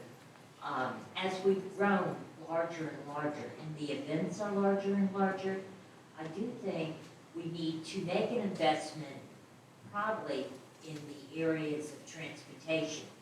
Having all the cars flow downtown, certainly the festivals do a great job of getting people on and off Fort Adams. Depending on the size of the event, I think we should be charging more. However, we're regulated by the state. And the final thing I'll mention is I spent 3 different seasons up in Providence with the meals and beverage tax before it was passed. We have to work with other like communities to get this passed.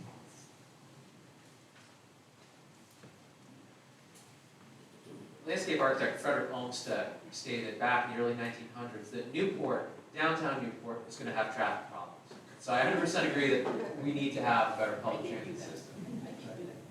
And so when we think about our tourism, we need to be intentional about what we want to be as a community. You know, we are one of the top bachelorette destinations in the U.S. What we should be focusing on are the unique distinguishing assets that we have. Our Black history, our military history, our colonial history, to bring it to the same levels that we have done with the Preservation Society in the period of the Gilded Age. And we need to think intentionally about how the balance shifts away from that fast and fun tourism into that tourism that really allows us to tap into the cultural sincerity and the sense of place that Newport has and distinguishes itself.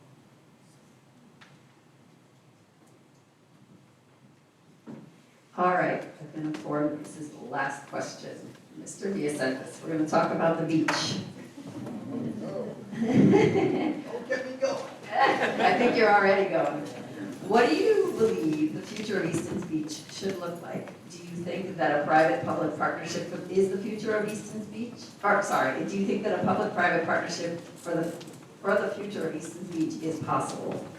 I won't get into this, but I really think we should have maintained what we have. Newport Beach, I was on there this summer, I was looking down the beach, and I said, this is really a jewel. This is something that the city of Newport has, that most communities wish they had, but we have it. And it is a great, it's a big, long beach, excellent sand. It's got a lot of seaweed in the water. Mechanical removal, that'll take care of that. But I think it should be city-owned, city-operated, it should be operated for the public. I don't like this idea. I think it should be city-owned, not public-private. I think the city can run it. I don't think I know we talk about beach nourishment, but I don't think that it's overwhelmingly expensive to operate. So I don't know if we need the public-private partnerships. We've been running it for years and years. Sorry, I just want to clarify that the last question I have, but then we're going to ask for questions from the audience, and we also have the lightning round, so don't move. I think Easton's Beach should remain public. I think there's enough places where there isn't enough access for all of our residents. So I would need to see one more place fall into that category. I do think that we should get maybe more community involved, maybe more campaigns to help people understand what a jewel Easton's Beach is and help us maintain it and take care of it. I think if people are invested in something, they take care of it. But it's a beach that belongs to community, and that's where it should stay. Anybody ever look at pictures of Easton's Beach from 100 years ago? There was a promenade. People got dressed up to go to the beach. it was amazing, a roller coaster, all this great stuff. I think we're thinking small with our beach. We've let it go, we haven't invested in it. Things have washed away. We're in jeopardy of not even having a beach in 20 years. So I think Boulder for the beach. We have to save it, we have to nourish it, we've got to bring that sand back out, to the 100 yards that it used to be. We've got to invest in facilities over there. We're a beach town. How do you get a beach town without a beach? And as far as public-private partnerships, I don't think the city should ever relinquish control of the beach to a private entity. That said, do you carve out some little corner and say, hey, put a nice restaurant here? We've already done that. It's Snack Shack. But something even nicer than that, with maybe a patio and seating. There's a lot of things to be looked at, but ultimately, the city does need to control our own destiny with the beach. I live across Easton's Pond from Easton's Beach. I look at Easton's Beach every day when I wake up. I grew up on Easton's Beach. My family were one of the families that had bathhouses there prior to 1991. A Hurricane Bob, and the back alley got washed out. Public access there changed a lot after they rebuilt all of it. It became much more of a tourist destination. My great-grandfather is John Henry Morgan. He was one of the founding members of the Polar Bear Swim Club. My father is the oldest remaining member of the Polar Bear Swim Club. I myself have swum every year with them on New Year's Day ever since I was 12 years old, regardless of what the weather looked like. And that was back when it was just a small event before Make-A-Wish got involved. Easton's Beach belongs in the hands of this community only. There should be no private partnership, no development, nothing. It should remain our beach and in our enterprise funds and nothing else. It's not even up for question. Thank you. When I go around Newport and I'm talking to voters, I sometimes say it feels like Newport's being sold out. Getting asked this question is that exact example. Are we going to sell out some of our most beautiful assets? Some of the schools that have already changed hands, that got fixed when maybe we heard they couldn't? I do not want to see Easton's Beach become Audrain's Beach, I'm going to be honest. It needs to stay Easton's Beach, and it needs to stay owned by the city of Newport. Agreed.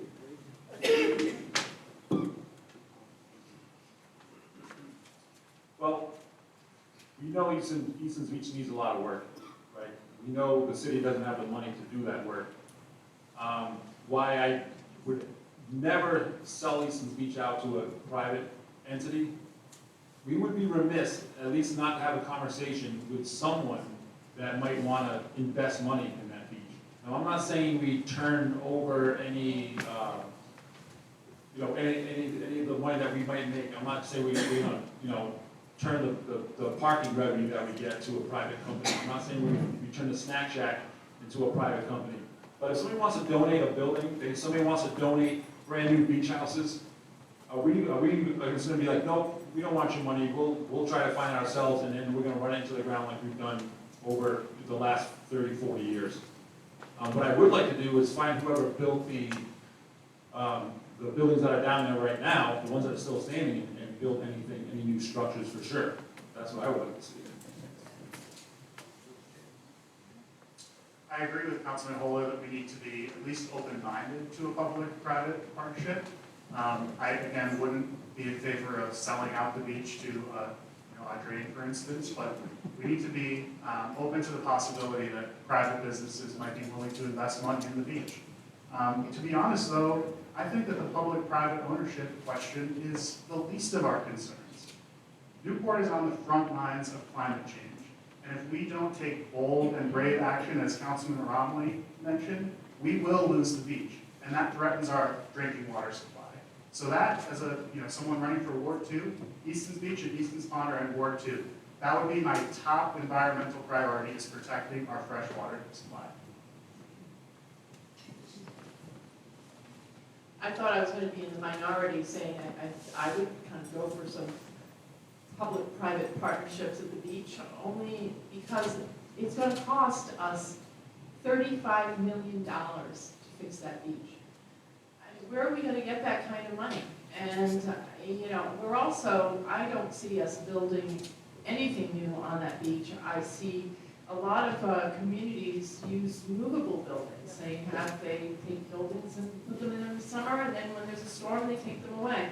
I think that that's something that is very doable. But we have to be realistic. I mean, we're in the middle of climate change, and the reason why the roller coaster went down is because we had a 38 hurricane. I mean, we cannot recreate that at First Beach. And so I think that I'm not going to say no to money if somebody wants to give us some. And we'll see. I mean, but I also don't want to give up our control of the beach either. For complete disclosure, I am a member of the beach, have been for years. I've taken my children, my grandchildren. The one building that was built right was built in 1935, and that's the rotunda. And that needs pointing on the building and some improvements, but it certainly should remain. And I think limited, perhaps buildings, not buildings, but limited construction there is fine, but I think it should be a beach for the public, a beach for Newporters. That's the way it is now. There's all the private beaches along the Ocean Drive, and that is the one beach. And I did recommend paid parking there because I saw more out-of-town and out-of-state tags than you can imagine. We made $2 million on it last year. One of the classrooms in the MLK Center has this great visual. It's a poster board. It has a thermometer on it. And it says, how serious is my problem? Very serious, kind of serious, like not serious at all. And we have to ask ourselves, what are our priorities relative to the beach? Is it protecting our public drinking water supply, or is it protecting the amenities that we know and love? And unfortunately, we are in a situation we don't have an endless amount of money to solve for that. The second thing we need to think about is risk. Easton's Beach is a case study in the futility of fighting nature. If you think about the different hurricanes that have happened, every single one have wiped out all the amenities at Easton's Beach, or nearly all of them. And right now, where a typical nor'easter has done enough damage to require the demolition of the buildings built in the 90s. And so we need to be thinking very carefully about whether the long-term priorities of our community are building things where we are assuming an enormous amount of risk that they might not be there after the next major storm. I can appreciate what everybody has said. I think that we need to do what we can to protect our drinking water. But there's also no reason why Easton's Beach has fallen into the disrepair and the issues that it's had. I was astonished to learn that the money that comes in for parking did not go to the beach to help sustain the areas of the beach that needed to be fixed. I am not for privatizing our beach. It should stay public. We need a public beach. It's a natural resource that the residents should have public access to. But I'm also open to the idea of maybe the city providing opportunities for local small businesses to lease different maybe sections of the boardwalk and the buildings that they can operate out of.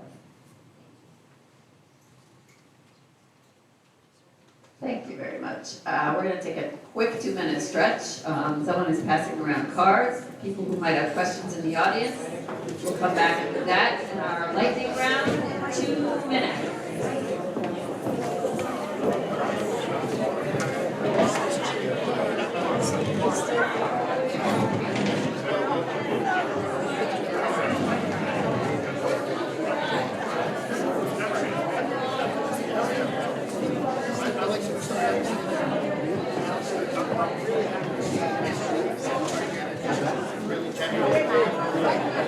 Nice front row seat.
Hey.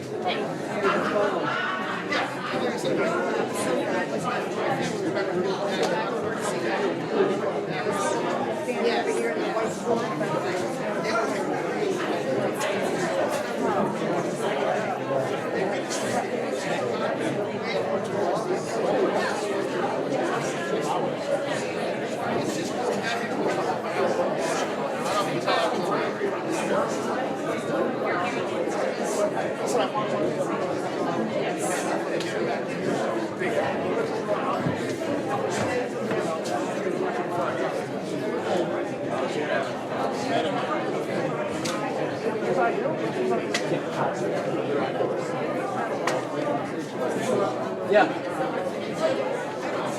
Why change something that works?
Karen, yes. Okay, perfect. Great. I'll talk to you. I have not met him yet, but I will. You want to share? That's okay. He lives right around the corner from me. Okay. Great.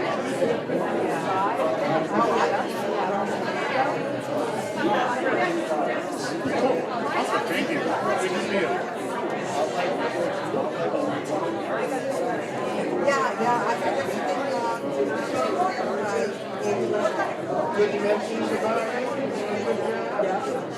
Yeah, they got and they were they got to like I think it's like for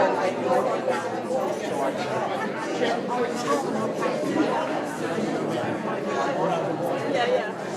Give him a red card. all right. What, are the red ones bad? Yeah, the red's bad. Oh, all right. The green are good. You want a green card. I will.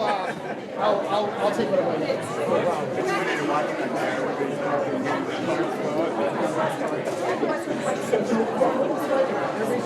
These are like off the cuff questions from the audience. I think what's funny that's from the audience, yes. And I don't know what the lightning round. I can only assume that you have like a yes no. I have no idea what that is.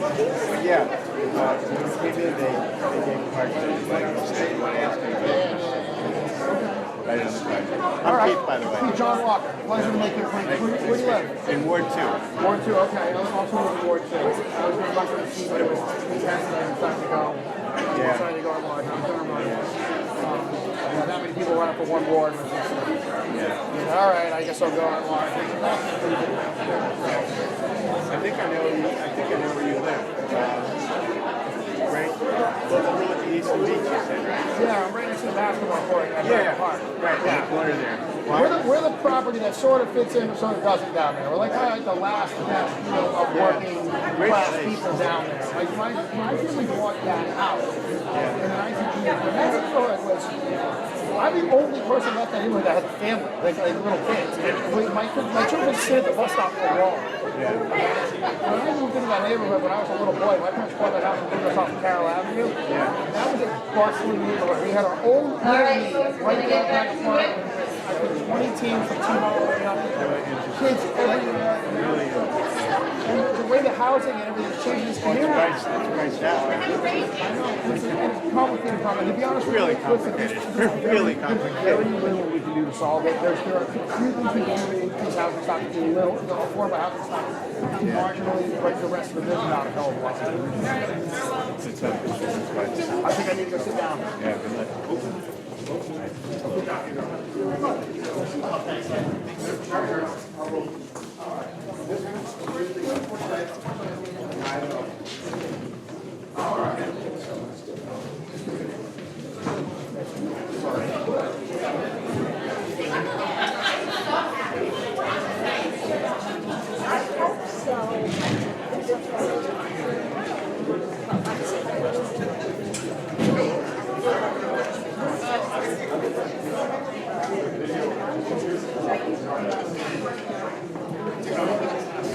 All right, folks, I'm told that I can squeeze in one last question before we go to the lightning round. I know you're excited.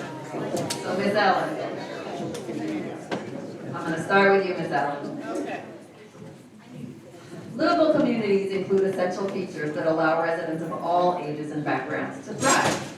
This includes safe and varied transportation options. What do you think Newport should do to improve transit options for all adults? And you know what, I'm going to keep this just to Ward 1 and 2, because we'd like to modify the question and just include folks in Ward 1 and 2. So for the Broadway and Admiral Calvis area, what can we do to improve transportation in Wards 1 and 2? I think one thing that we can do is increase the amount of public transportation that we have. There's areas where our residents need to go, where our public transportation does not go. For instance, if we've got a family that needs to get to DHS, unless they get the flex bus, they can't get there. It took us years to get a bus to the beach, which is another reason why I want the beach to stay community, because there's people that are just now getting to enjoy it. And we don't have a bus that goes to Rogers High School, and while it's not the job of our public transportation to get kids to school, if a kid misses a bus and they can't get to school, it impacts so many other things. Their attendance, whether or not mom can go to work, dad can go to work, just a variety of things. So I would really love to see our transportation open up and not have residents who have to schedule something like the flex bus to get where they need to go. Mr. DeSantis. Thank you.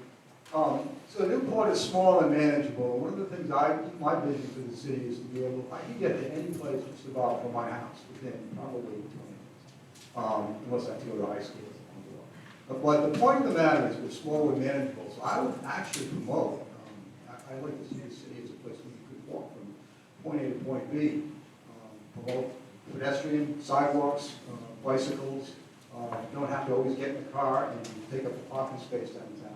So that's one of the things we promote as opposed to, and mass transit is good, so I'm not saying we shouldn't use mass transit, but I said let's kind of focus on keeping Newport walkable, eliminating those barriers, large roadways to cross, heavy traffic. Admiral Campus is a barrier to a pedestrian. You can cross it, but it's not easy.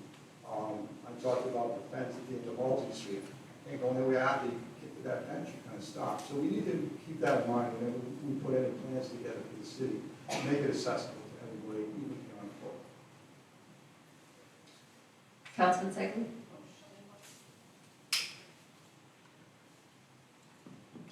The problem with the public transportation that we have is that we don't have enough of it that goes to places where people really want to go.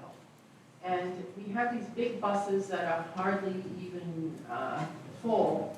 And we need people to be able to get to Valley Road, to go to their doctor's appointments. We need kids to be able to get to Rogers High School. We need people to be able to get to the library. I mean, these places are not on bus routes.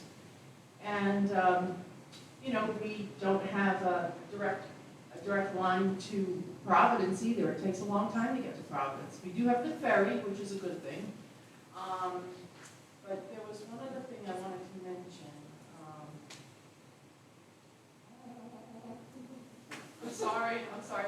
Anyway, in order to make it more livable, I believe that, you know, we need more public transportation. We've tried with this loop bus. Oh, yes, we've tried. That's it. Sorry. I might come back to that. Yeah. Thank you for the question. For me, I don't need to bring any new ideas to the table because we already have a very thorough transportation master plan that has a lot of great ideas in it.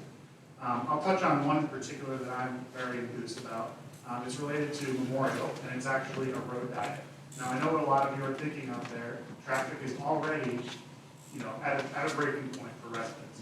But there are numerous analytical studies that prove that a road diet and adding a bike lane, a dedicated bike lane, actually improves traffic safety and outcomes.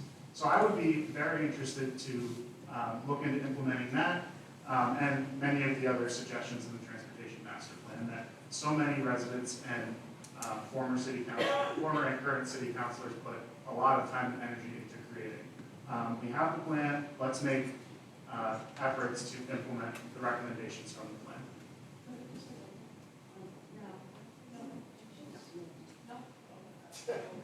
Sorry. All right. I'll tell You've had you later. All right, we're going to go to the lightning round while the rest of your questions are tallied up in the back, and they'll get them to me in a minute. So here are the rules for the lightning round. I'm going to ask a question, and you're just going to answer by raising your hands.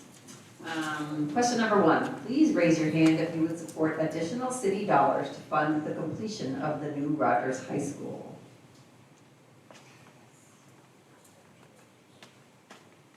Okay, thank you. Question number 2, at the Middletown Town Town Forum on Monday night, a question submitted from the audience was this: is regionalization really dead? 100% of the candidates answered that it is not dead. Please raise your hand if you believe regionalization with Middletown is not dead. Wow. Number 3, the Newport Public Schools have an anti-discrimination and anti-harassment policy that was adopted in 2023. Do you approve of that policy, and will you support its implementation? Thank you. Should the Charter Commission, which dealt with term limits, be put back in place and be made a permanent committee instead of an ad hoc committee? Clarification? Sorry, should the Charter Commission, which dealt with term limits, be put back into place? And should it be made a permanent committee? All right.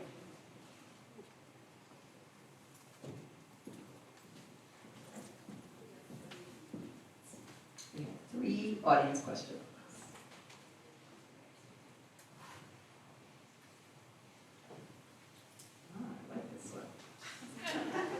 Written it myself.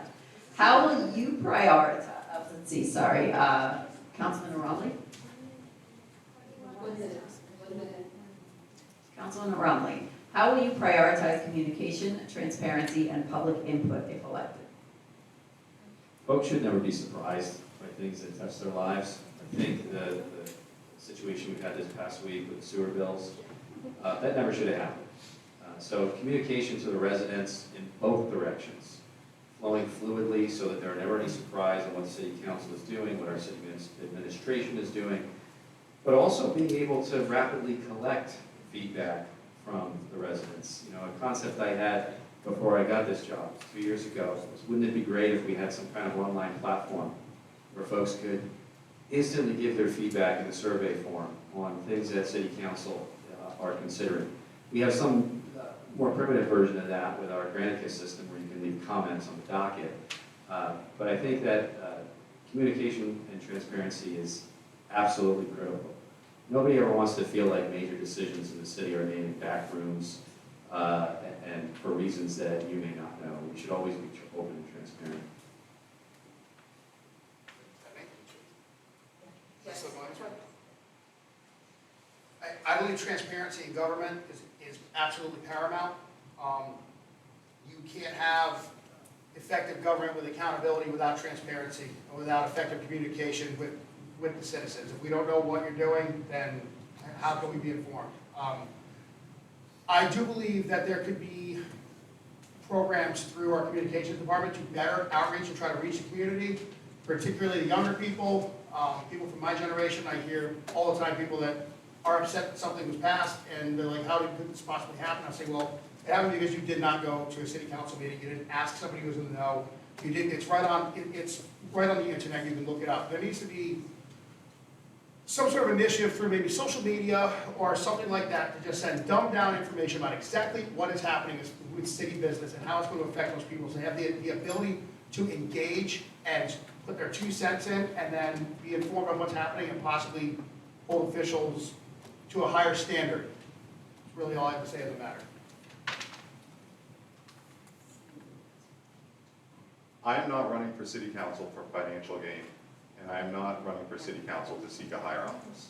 I am running for city council because I am a Newporter and I was born and raised here, and I am deeply worried about the direction of this city. In regards to transparency, I will tell you everything that's happening.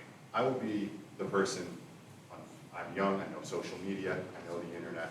I'm going to tell everyone what's happening. I want to let the cat out the bag. I don't want there ever to be a decision in Newport where people think to themselves, wow, no one told me that was happening. Because it's happened to me a few times. My zoning was changed on me, and they told me it happened during COVID in a Zoom meeting. So I never want to see a Newporter have any decision, any type of change happen to them without them being well informed, well in the know, and the city being overly transparent about what their agenda and what they want to see happen to the city.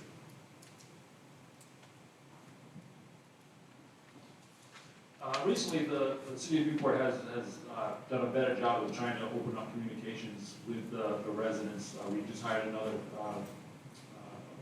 basically like an assistant communication officer, trying to reshuffle that office.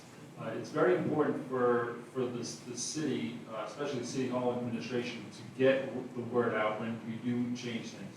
I find it very disheartening and sometimes unbelievable when we as a city council pass, whether it's a resolution, an ordinance, a bill, and for the sewer one that just recently happened, everyone's well aware of. This was done back in May, and it's September, and people are just finding out about it. So what I really like to see is just more communication from the residents. I like to see more residents get involved in the council meetings, in board and commissions as well. I think that's really important. And obviously, you folks here are fantastic for showing up, but we have city council meetings where there's, by the end of the meeting, there's literally no one left, except for Savannah and Phil usually, so.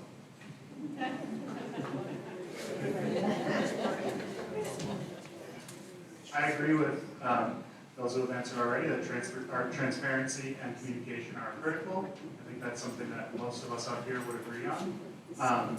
I also like the idea of using some sort of online platform or social media to get the word out about what's happening in town. Personally, if I'm elected, I will take a very transparent approach. When the agenda for any given city council meeting is released, I will release that agenda on my social media and for my constituents to give me their input. I don't want to exist or act as a city councilor in a silo.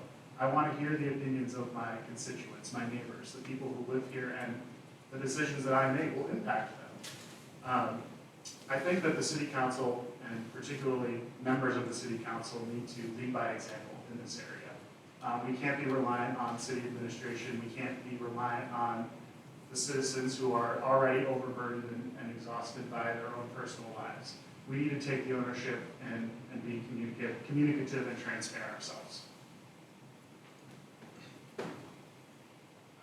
Absolutely, transparency and communications is important. And I do think as Councilor Holder said, that we had hired another communications person to help out because Tom Shevlin has been very, very busy, and he does need some help. And you know, except for Newport This Week, we really don't have a news outlet either. It's just, I mean, it's not, the daily news is just not robust anymore. And I don't even, anyway. And then also, social media. I mean, I think that sometimes the things that are put on social media are put on after they happen, and perhaps we should put the things on before they happen, so that people will know, particularly young people, will be able to be informed, and that they could take an interest in that as well. Also, I just want to say that transparency also has to happen within the city council as well.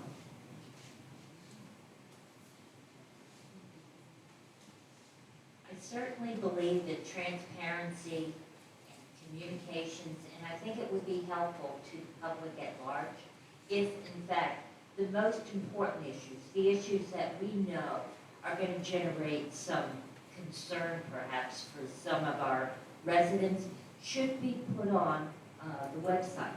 You look at a docket, and I mean, you can go blind. Sometimes they're 3 and 4 pages long, and you have no idea what they're talking about.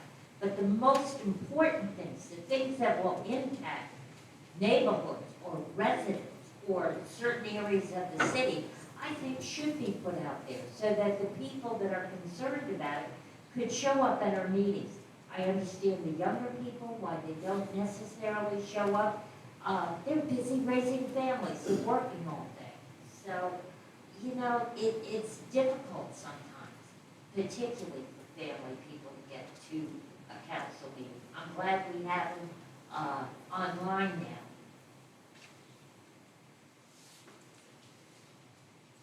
So we do need to lean into more meeting people where they are. Part of that is obviously social media. I think the city has been very reactionary in the communications they put out. Recent sewer fee increase is a very good example of that. But we also can't get too far away from the traditional engagement methods. We gotta meet people where they are. I know that as a counselor, when there's an item that comes up, like the reversal of the direction on Dixon Street, I get out there the same way I campaign. I knock doors and ask every neighbor how they feel about that. You don't get everyone, and you're not gonna get everyone through any one communication strategy. You have to take that direct approach that's traditional, that's always worked. Second, you also need to consider the different ways that people are communicating today. This city, thanks to City Council support, hired a Spanish-speaking community liaison. With nearly 15% of our population Spanish speakers, this is a big step, and it's the first Spanish speaker that the city of Newport hired. That was a big deal. We're going to continue doing that.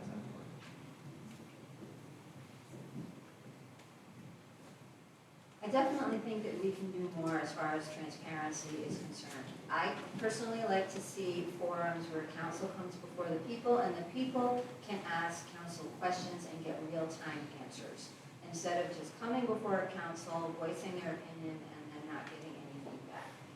I do think that the council meeting agendas need to go out 2 weeks before the meeting instead of just a week. It will give people more opportunities to be able to research and follow up on the agenda items. I do think that we need to have some type of citizen communication commission that is comprised of people within the community that reflect the community's demographics, and that can get notifications out to residents when things are going to happen that are going to impact their neighborhoods or the wards that they live in. Thank you. Thank you. Number one is communication. The most difficult thing to do is to communicate, and you have to figure out a way how to communicate what's going on in the city to the community. How do you get that word out to them?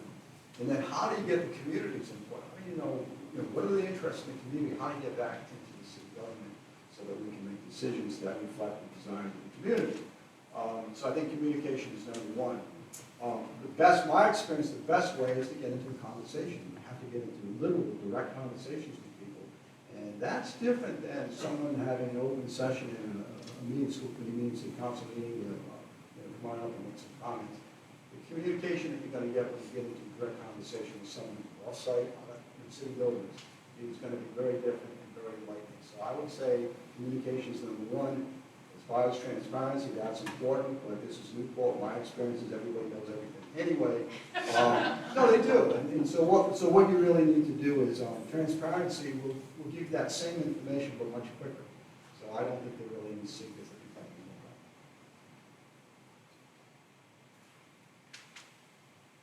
about. Yeah, I think social media is great. I have a 20-year-old daughter whose permanent address is now TikTok, so I understand how you can reach young people. I work with young people.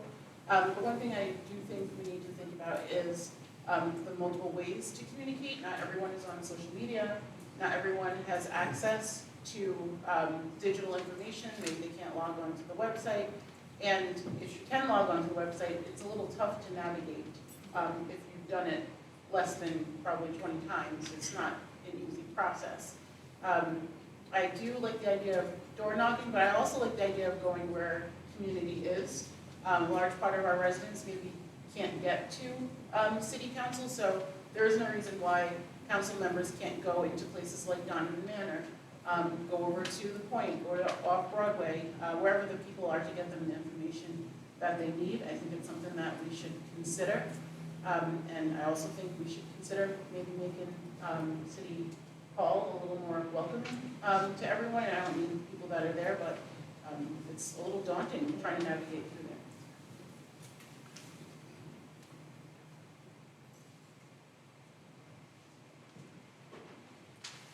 Okay, Mr. Walker. Bellevue Gardens development, how did that happen? Terrible for residents south of Memorial. What's the actual question? The question is, how did Bellevue Gardens development happen? Well, my understanding of how it happened was a capitalist purchased a piece of property that was available for sale and was able to prove that the property itself met the zoning requirements for his proposal, and then proceeded as any other citizen in this community would if they bought any piece of property that fit their needs and was zoning compliant, and then that would be, you know, it went through planning, it went through zoning, it passed it, and that's not really, it's not really a council question. It would be the council's business to make it pass future zoning ordinances that zoning would then enforce if we wanted to try to stop those things from happening in the future. But once it's already with zoning and planning, there's nothing council can do about it. I don't even know if that's really a fit question for councilors.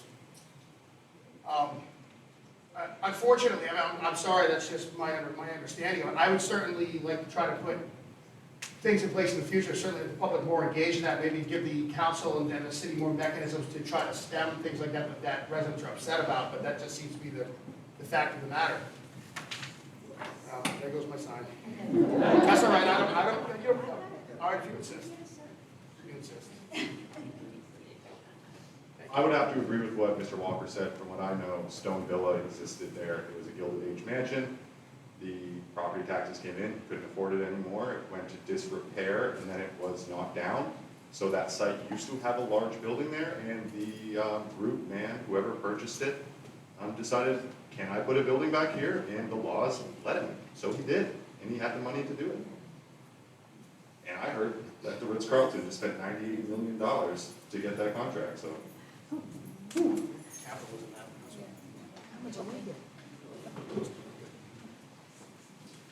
Yeah, I don't think there's really a lot of, really to delve into this. It's just like your basic, it's, you know, we're in a free market society, and if something's for sale and somebody wants to buy it, it's them. If they can put something in under our current zoning ordinances, then that's what they can do. I will say, my opinion, I think having some sort of structure there is going to look a lot better than just a vast parking lot, for sure. My understanding is the same as what the three gentlemen before me said, which is that the council doesn't have much, if any, say on this particular issue. Like Councilman Holder, I agree that having a hotel there will actually look better for the area. And I will push back a little bit on the context of the question, which is that it's bad overall for residents. I do think that it can be done in a way that isn't horrible for residents, you know. Having an underground parking structure and maintaining some of that parking that the lot provides is, you know, a good thing. We need to maintain that parking. We have a parking issue in this city, and I don't want to see us lose that parking facility. But at the same time, personally, I would not have put a hotel there. I think that there are plenty of hotels in the city, and we don't need more. But that being said, there's not much that this council or anyone can do about it at this point.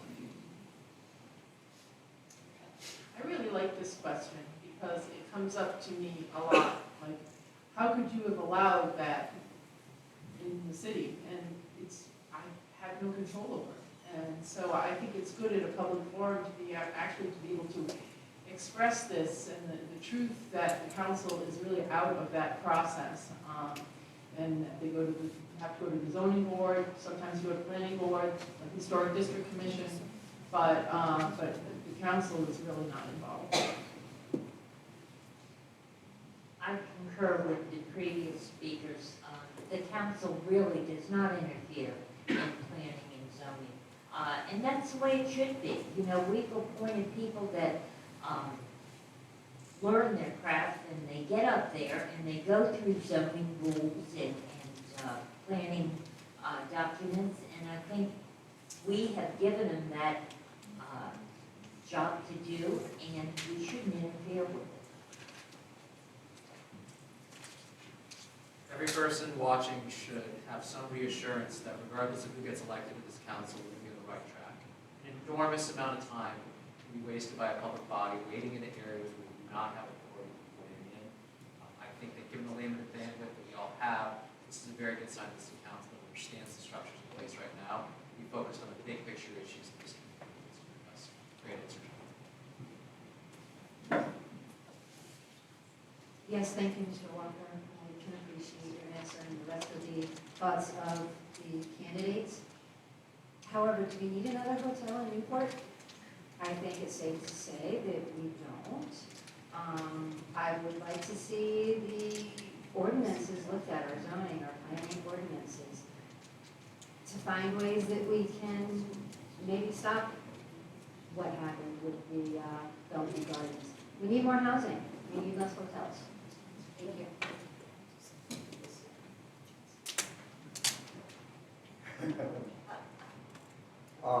The problem is ownership and control. The city doesn't own it, they don't control it. They have some control, but someone comes in from out of town and they own it, they control it. I'm wondering if you live in Newport, you care about Newport, that's my experience. And if you live in Newport, you care about Newport, you're not going to do anything that's, wildly out of step with the city of Newport. I don't know if there's a way that we can help promote local people to develop their interests. I don't know if there's something we can do that, but I have a little bit of fear that we can be big. Newport's desirable, people like it, people want it, people will come from out of town and buy a chunk of it. So we've got to be careful about this. I don't know if there's a way that we can kind of control that, but if anybody comes into town with big money, then I'll pick the local person. Maybe there's some way we can help local people promote their interests and do what they want to do. I think they're going to do much better in terms of the desires and residents of the city of Newport.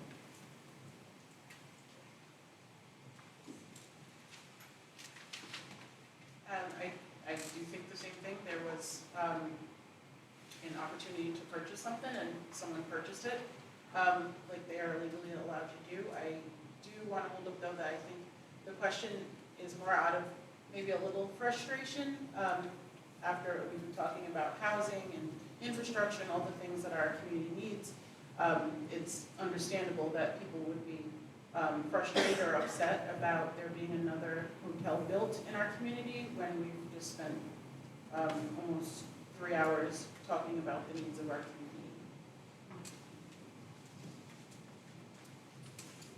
When it comes to property, I've been a big proponent of homeowner rights.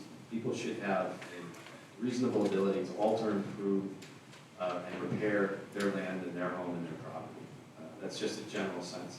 When it comes to this hotel and this project, it happened because the rules allowed it to happen. The rules that are in place. And as everyone said, city council can't control the individual project. However, this city council controls the rules. So when an individual project comes up that we don't like or residents don't want, we don't have control. We can change the rules anytime we want. We just did it last night. We as a group at City Council said enough is enough with the Airbnbs. We don't need any more. No one's going to get another new one once we take our next vote in 2 weeks. So as it comes to hotels, I'm not going to say whether I'm pro-hotel or anti-hotel, or we can need more hotels, or do we ban them. But this council has the ability to change those rules, okay? We need to be exercising that ability. We need to be exercising that ability in bold and brave ways to get things done that this city needs done. Thank you.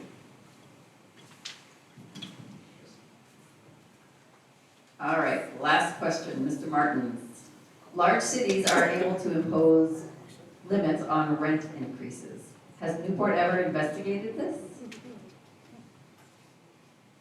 I don't know, but I was just kicked out of my apartment because they valued it at 50% under market because I've been there for 5 years.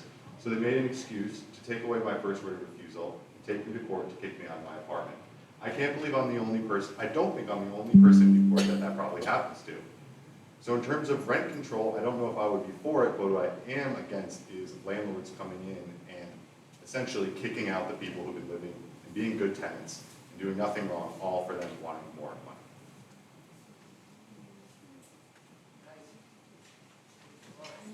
I know we don't allow rent control in Newport. And as going back to what Mr. O'Rahmey just mentioned about the Valley Gardens questions, it's very difficult for a council of any town or city to put limitations on what people can and can't do with their property. I know it's not going to be probably a popular answer, but we are in a free market society. It's supply and demand, and where we live, it's such a great area that people only charging rents and selling their houses at certain prices because that's what the market is giving. Because there's people out there that are paying those prices. I don't want to be in a place where if I have my own property, I can't rent a place for $3,000 a month. That's what the market is. I don't want to be told, oh, you can only sell it for, or you can only rent it for $1,000. I think it has to be a fair amount.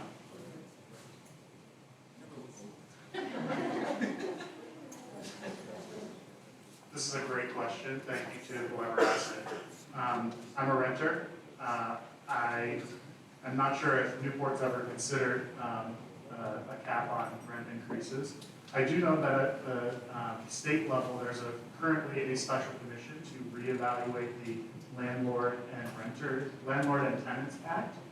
So I'm very optimistic that we might see some reforms come down from the state level. I will point out, however, that there is only one renter on the commission and 3 landlords. So don't really see a balance there, and I'm not too optimistic that the renters will be represented in any results.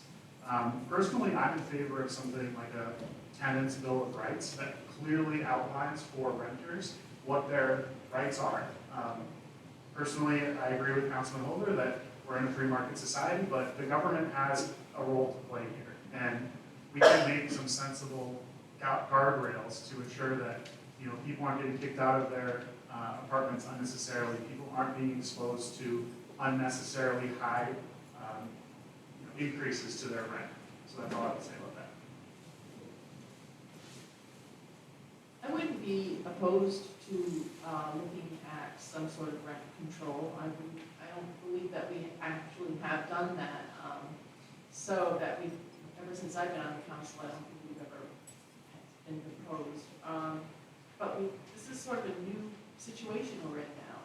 The rents have skyrocketed, so we're in a new era now. So I would be willing to learn more about it.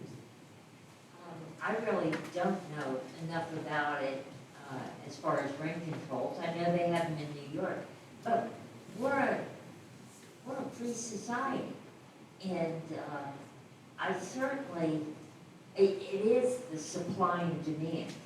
And what I'll say is we have the largest population of subsidized housing in the state, the city of Newport, higher than proportionately with population, higher than Providence, higher than Cranston, higher than Walwood, all of the others.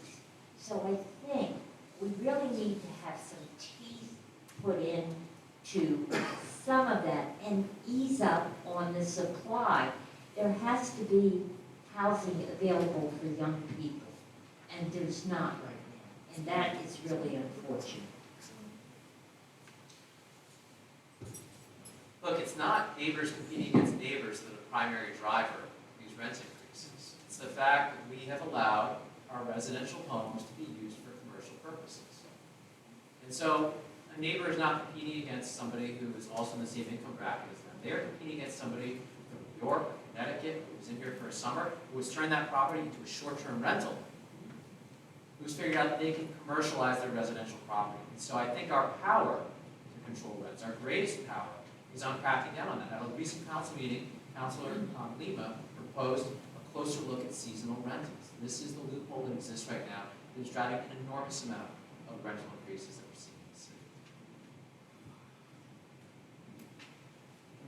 I'm all for rent control, but I do think that we need to have some incentive for landlords, whether that's some type of tax incentive, but some type of incentive for them to be able to honor some rent control throughout the city. We need to hear from the renters as to where their struggles are.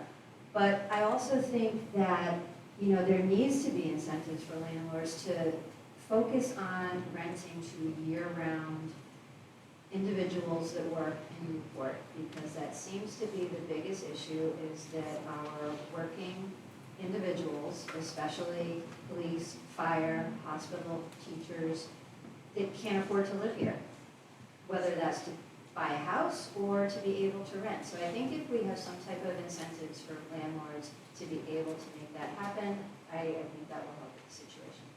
Thank you. Yeah, interesting question, and I actually agree because I don't know if you can go to a landlord and say, hey, rent control, and then next year raise the landlord's tax. It doesn't make any sense. But there might be some way to kind of work everything out. I think we also have to work with state officials. And it does work in other places. My brother had an apartment in Santa Monica, and I believe the way it worked was, as long as he was there, the rent was controlled. There was some sort of control in the rent increases. But if he moved out and someone else moved in, everything kind of reset and started all over again. I guess you start with the properties at the time. I'm not sure on this, but I think that's the way it works. So it may not be a solution, but then again, maybe it will. Maybe we're looking for workforce housing. It's something to look into. I don't know the answer. I do think there has to be some structure around how rent is increased. It is my personal experience. We're in September, and since January, my rent has gone up 4 times and increased by $700. I am one person with a 20-year-old child in college, so I know how it feels to have to figure things out because there isn't any structure around how your rent increases. I think we can take things into account like inflation and all of the things to make sure that the landlords are compensated, but I don't think that all of the onus of that should be on the renters. We're talking a lot about trying to keep our residents in our community, but if we keep increasing their rent over and over and over again, they're going to leave a lot faster than they have been. I believe we already have a form of rent control in Newport. We've got 16% of our housing units that are subsidized affordable housing. That is controlled rent. I'm not a strong believer in the concept of rent control. I've experienced it. The gentleman over here mentioned Santa Monica. I lived in an apartment in Santa Monica. I was renting a room. In my younger years, it was a rent control apartment. I saw the bill one day, and I said, wait a second. I'm your roommate, and I'm paying 95% of the rent here because he charged me a market rate for the room. Meanwhile, he was paying rent control rate. So it's a very slippery slope when you start introducing these types of approaches towards making the city more livable. I'm more aligned towards increasing the supply, finding ways to build more apartments. It is clear the renters of the city are in anguish. Use economic tools to make the things that are gobbling up our housing, the Airbnbs, the short-term rentals, the out-of-state homeowners. Use the economic tools we have to make doing that with our housing stock less economically attractive. Excellent. I believe at face value that telling a capitalist have worked hard to buy a rental property, what they can or cannot do with it rightfully financially is probably wrong. However, as I mentioned before, if we were to institute some sort of housing enterprise fund, the city itself, with the enterprise fund and its funds, could purchase properties of interest. They, at a fair value to that capitalist, so they get what they deserve out of it, at which time they can either attach attachments to the deeding it as a rent control property, or they could attach zoning attachments to it, and then could either keep it in that enterprise fund's portfolio or choose to put it back onto the open market. This would also give the city an opportunity to buy up nuisance properties that have grandfathered zoning clauses that can only be removed by property owners, and being the legal owner of the property at that point in time, the city could remove those clauses from the deeds and then put them back into the market, i.e. grandfathered short-term rentals in residential areas and other such things. It could be a mechanism that could solve a lot of problems in this community, and it would be a mutual benefit for the citizens and for the city. That's my 2 cents. Thanks. Oh, you want first? Oh, thanks, my apologies. Just getting used to passing it. That is all she wrote.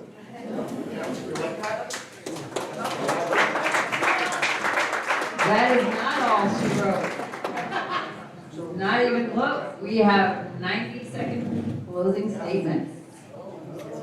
Why don't we start at the other end with Mr. Martin? What if the city made you a fair offer on it? Mr. Martin, would you like to start us off with a 90-second closing statement? Yes, I would. I won't take 90 seconds. We've been here for almost 3 hours. I want to thank the sponsors for tonight and everyone who is here. Newport may truly be one of the greatest places on earth. I'm asking for your vote so that I can use my relationships with you, my neighbors, to keep local decisions in local hands. I missed my sister's wedding reception for this because it matters this much to me. And I'm going to go have fun with her right after this, so I won't really be able to hang out and talk to you. But I hope to see you all on the campaign trail, and please vote Martins on November 5th.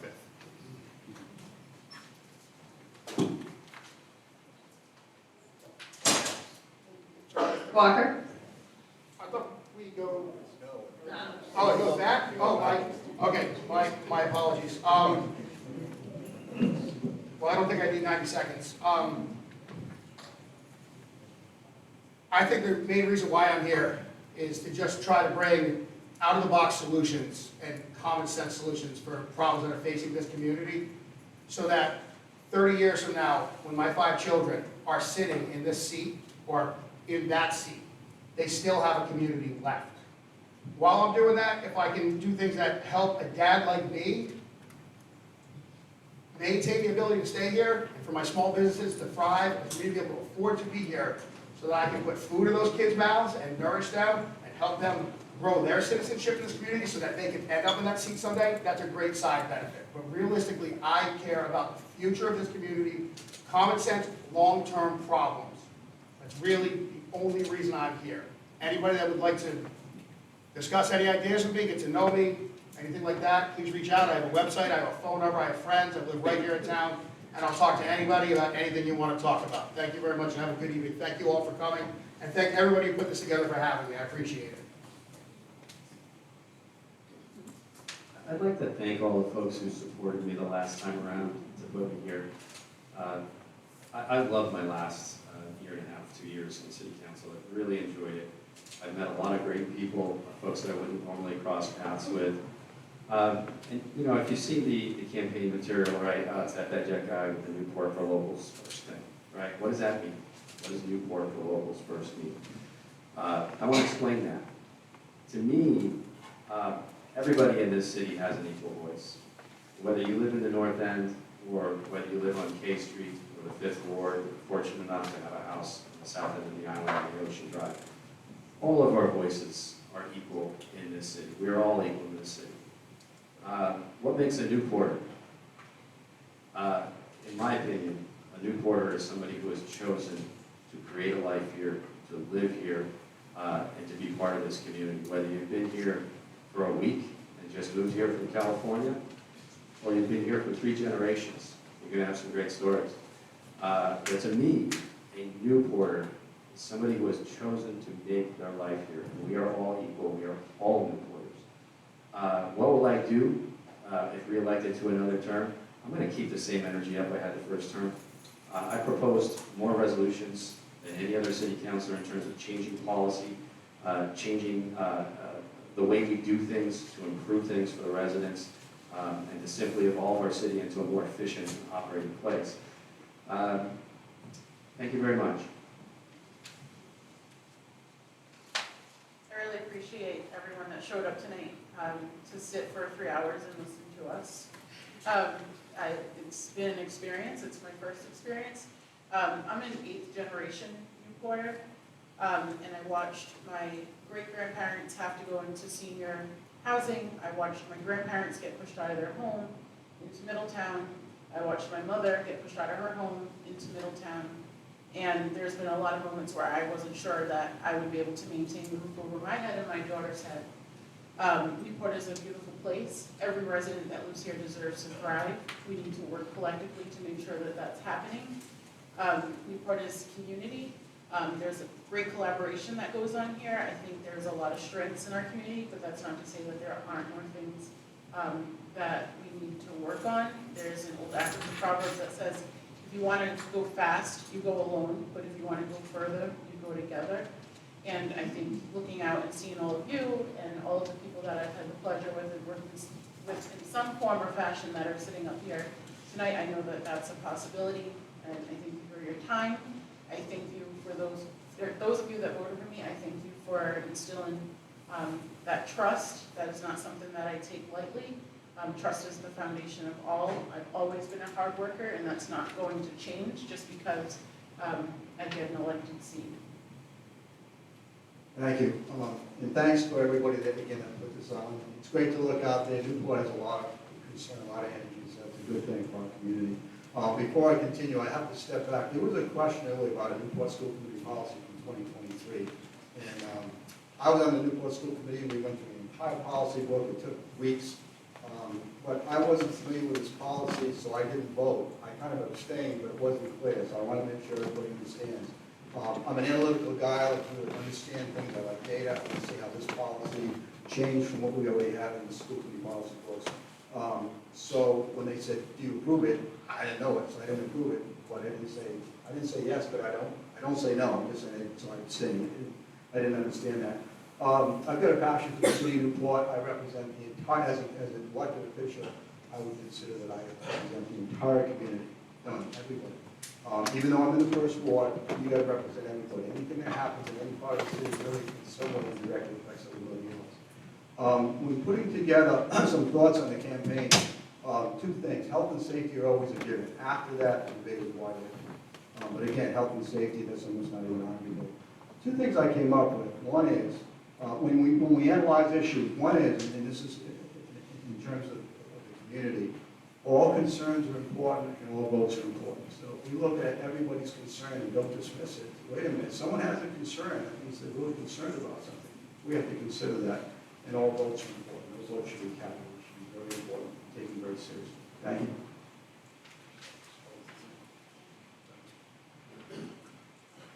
I want to thank the sponsors and all of you for being here. I'm approaching this as a job interview, and you are the employer. Your city government should be working for you. If you go to my website, SethSmythe.com, you'll see my resume is there, because I feel as though you need to know what my professional, my educational, and my civic history is, and what skills I bring to the table. One of the things that I do want to point out is I'm a firm believer in term limits. So if I'm able to earn your vote, I will only run and serve 2 terms, because I believe that that is enough time for me to help this city, to help our city government to lean their processes so that they work more for you, to leverage our boards and commissions and use them as the expertise that we need instead of utilizing consultants, to be able to bring people to the table. Salve, CCRI, Newick, the War College, they're all a part of this, and we can leverage their ability for data research. And to also be able to collaborate with Middletown and Portsmouth, because we're in this together. What impacts us impacts them, and vice versa.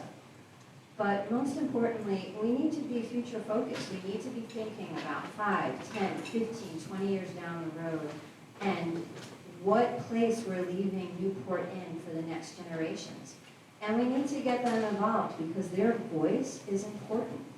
Thank you. My father came to the state as a refugee and received an incredible welcome, and in turn I had an incredible amount of opportunity to grow. And I've walked every single corner of this city and found warmth at every single turn. That is our gift. And so, while I am very privileged to be the first in my family, have many of the opportunities that I've had, what I hear in Newport is they're the last of the generation that have the opportunities to live and work in this community. We are without a doubt coming upon some very challenging times in this community. But I believe that we can get through that by pulling together and working together. We have proven over the past 2 years the power of doing just that, with an unprecedented amount of funding coming to our state, to our city, a new profile for our community that's helping us secure bigger commitments in the future, and a new tenor that shows that this community has what it takes to make the changes we need in the future. I'm hoping that voters will give me a chance to serve another 2 years doing that work together. Thanks.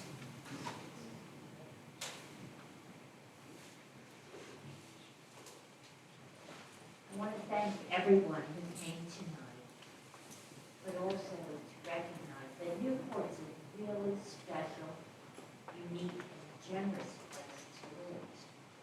After all these years, I recognize our greatest asset is our citizens, who make up the soul of this community. While it's important to grow and to change, it's also important to protect and safeguard our environment for our future generations. Again, thank you for coming. Yes, thank you everyone for allowing us to have this wonderful platform, the League of Women Voters, Newport This Week, Involve Newport, and others as well. Thank you. Just as I have since 2014, I have been here for you, and I continue to do that. I have worked on so many issues for so many people, and I'm really proud of that. And it gives me a real sense of accomplishment and a sense of purpose. And I think that my returning to the second award is something that really will be good for me, and I think it would be nice to have all of you back in my world as well. So I want to say thank you so much, and please vote on November the 5th, and also the September 18th workshop at 11 a.m. to talk about the sewer issue. We have that, and of course the Broadway Street Fair, we're on board, so please come to that. Before I start, can we just get a round of applause for our wonderful moderator, Rebecca Gomez?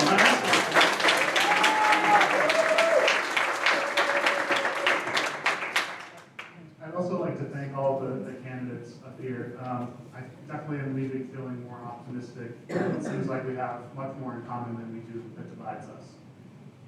Being a city councilor is about more than just attending a meeting every 2 weeks and voting on some resolutions.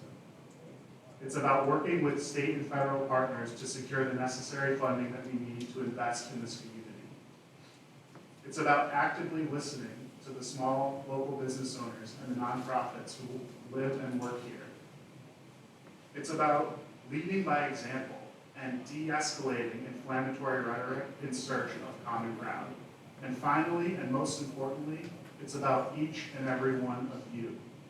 If I'm elected this November, I will be a fierce advocate for the voters of Newport, not the special interest groups, not the big corporations, and certainly not the hotels that run the tourism in this town.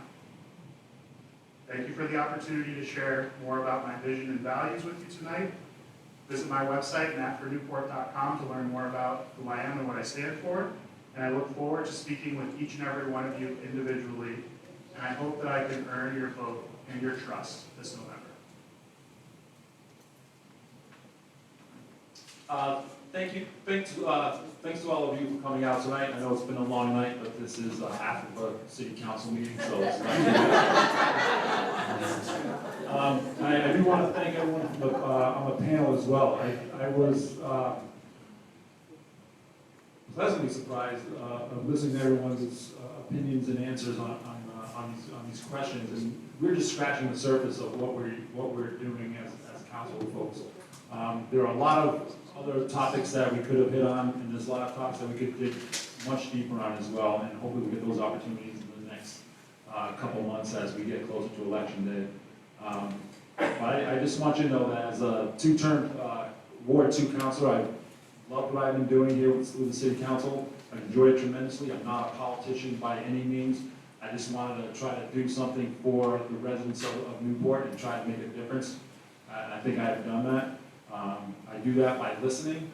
I learned that the more you talk, the less you hear. So I'd rather hear more than people want to hear me talk, that's for sure. So, and since I'm the last person to go, I don't have to look at the cue cards anymore because I have plenty of time. But I want to thank you guys again, and I hope you give me the opportunity to work for you on November 5th and for the next 2 years. I would greatly love the opportunity. Thank you. Thank you all for a great panel, and thank you all for being here. I want to put in a shameless plug, if you don't mind. September 15th to October 15th is Hispanic Heritage Month, and Conexión Latina is putting on our second annual Festival Latino, and the City of Newport and City Council has chosen to sponsor it this year, so I hope everyone will come out, ride the mechanical bull, dance, learn some salsa and some tango and all the fun stuff. It's September 21st at the Great Friends Meeting House lawn. It is not going to rain this year. It's from 12 to 6, and it is going to be a blast, so please come. Thank you all. The sponsors that are here tonight, have 4 more meetings to go in Newport County. So we would welcome any feedback you have that would make the system maybe go differently or faster or whatever. Like I said, we're in a race now till the end, and we could use any input you have for us. That would be great. Thanks.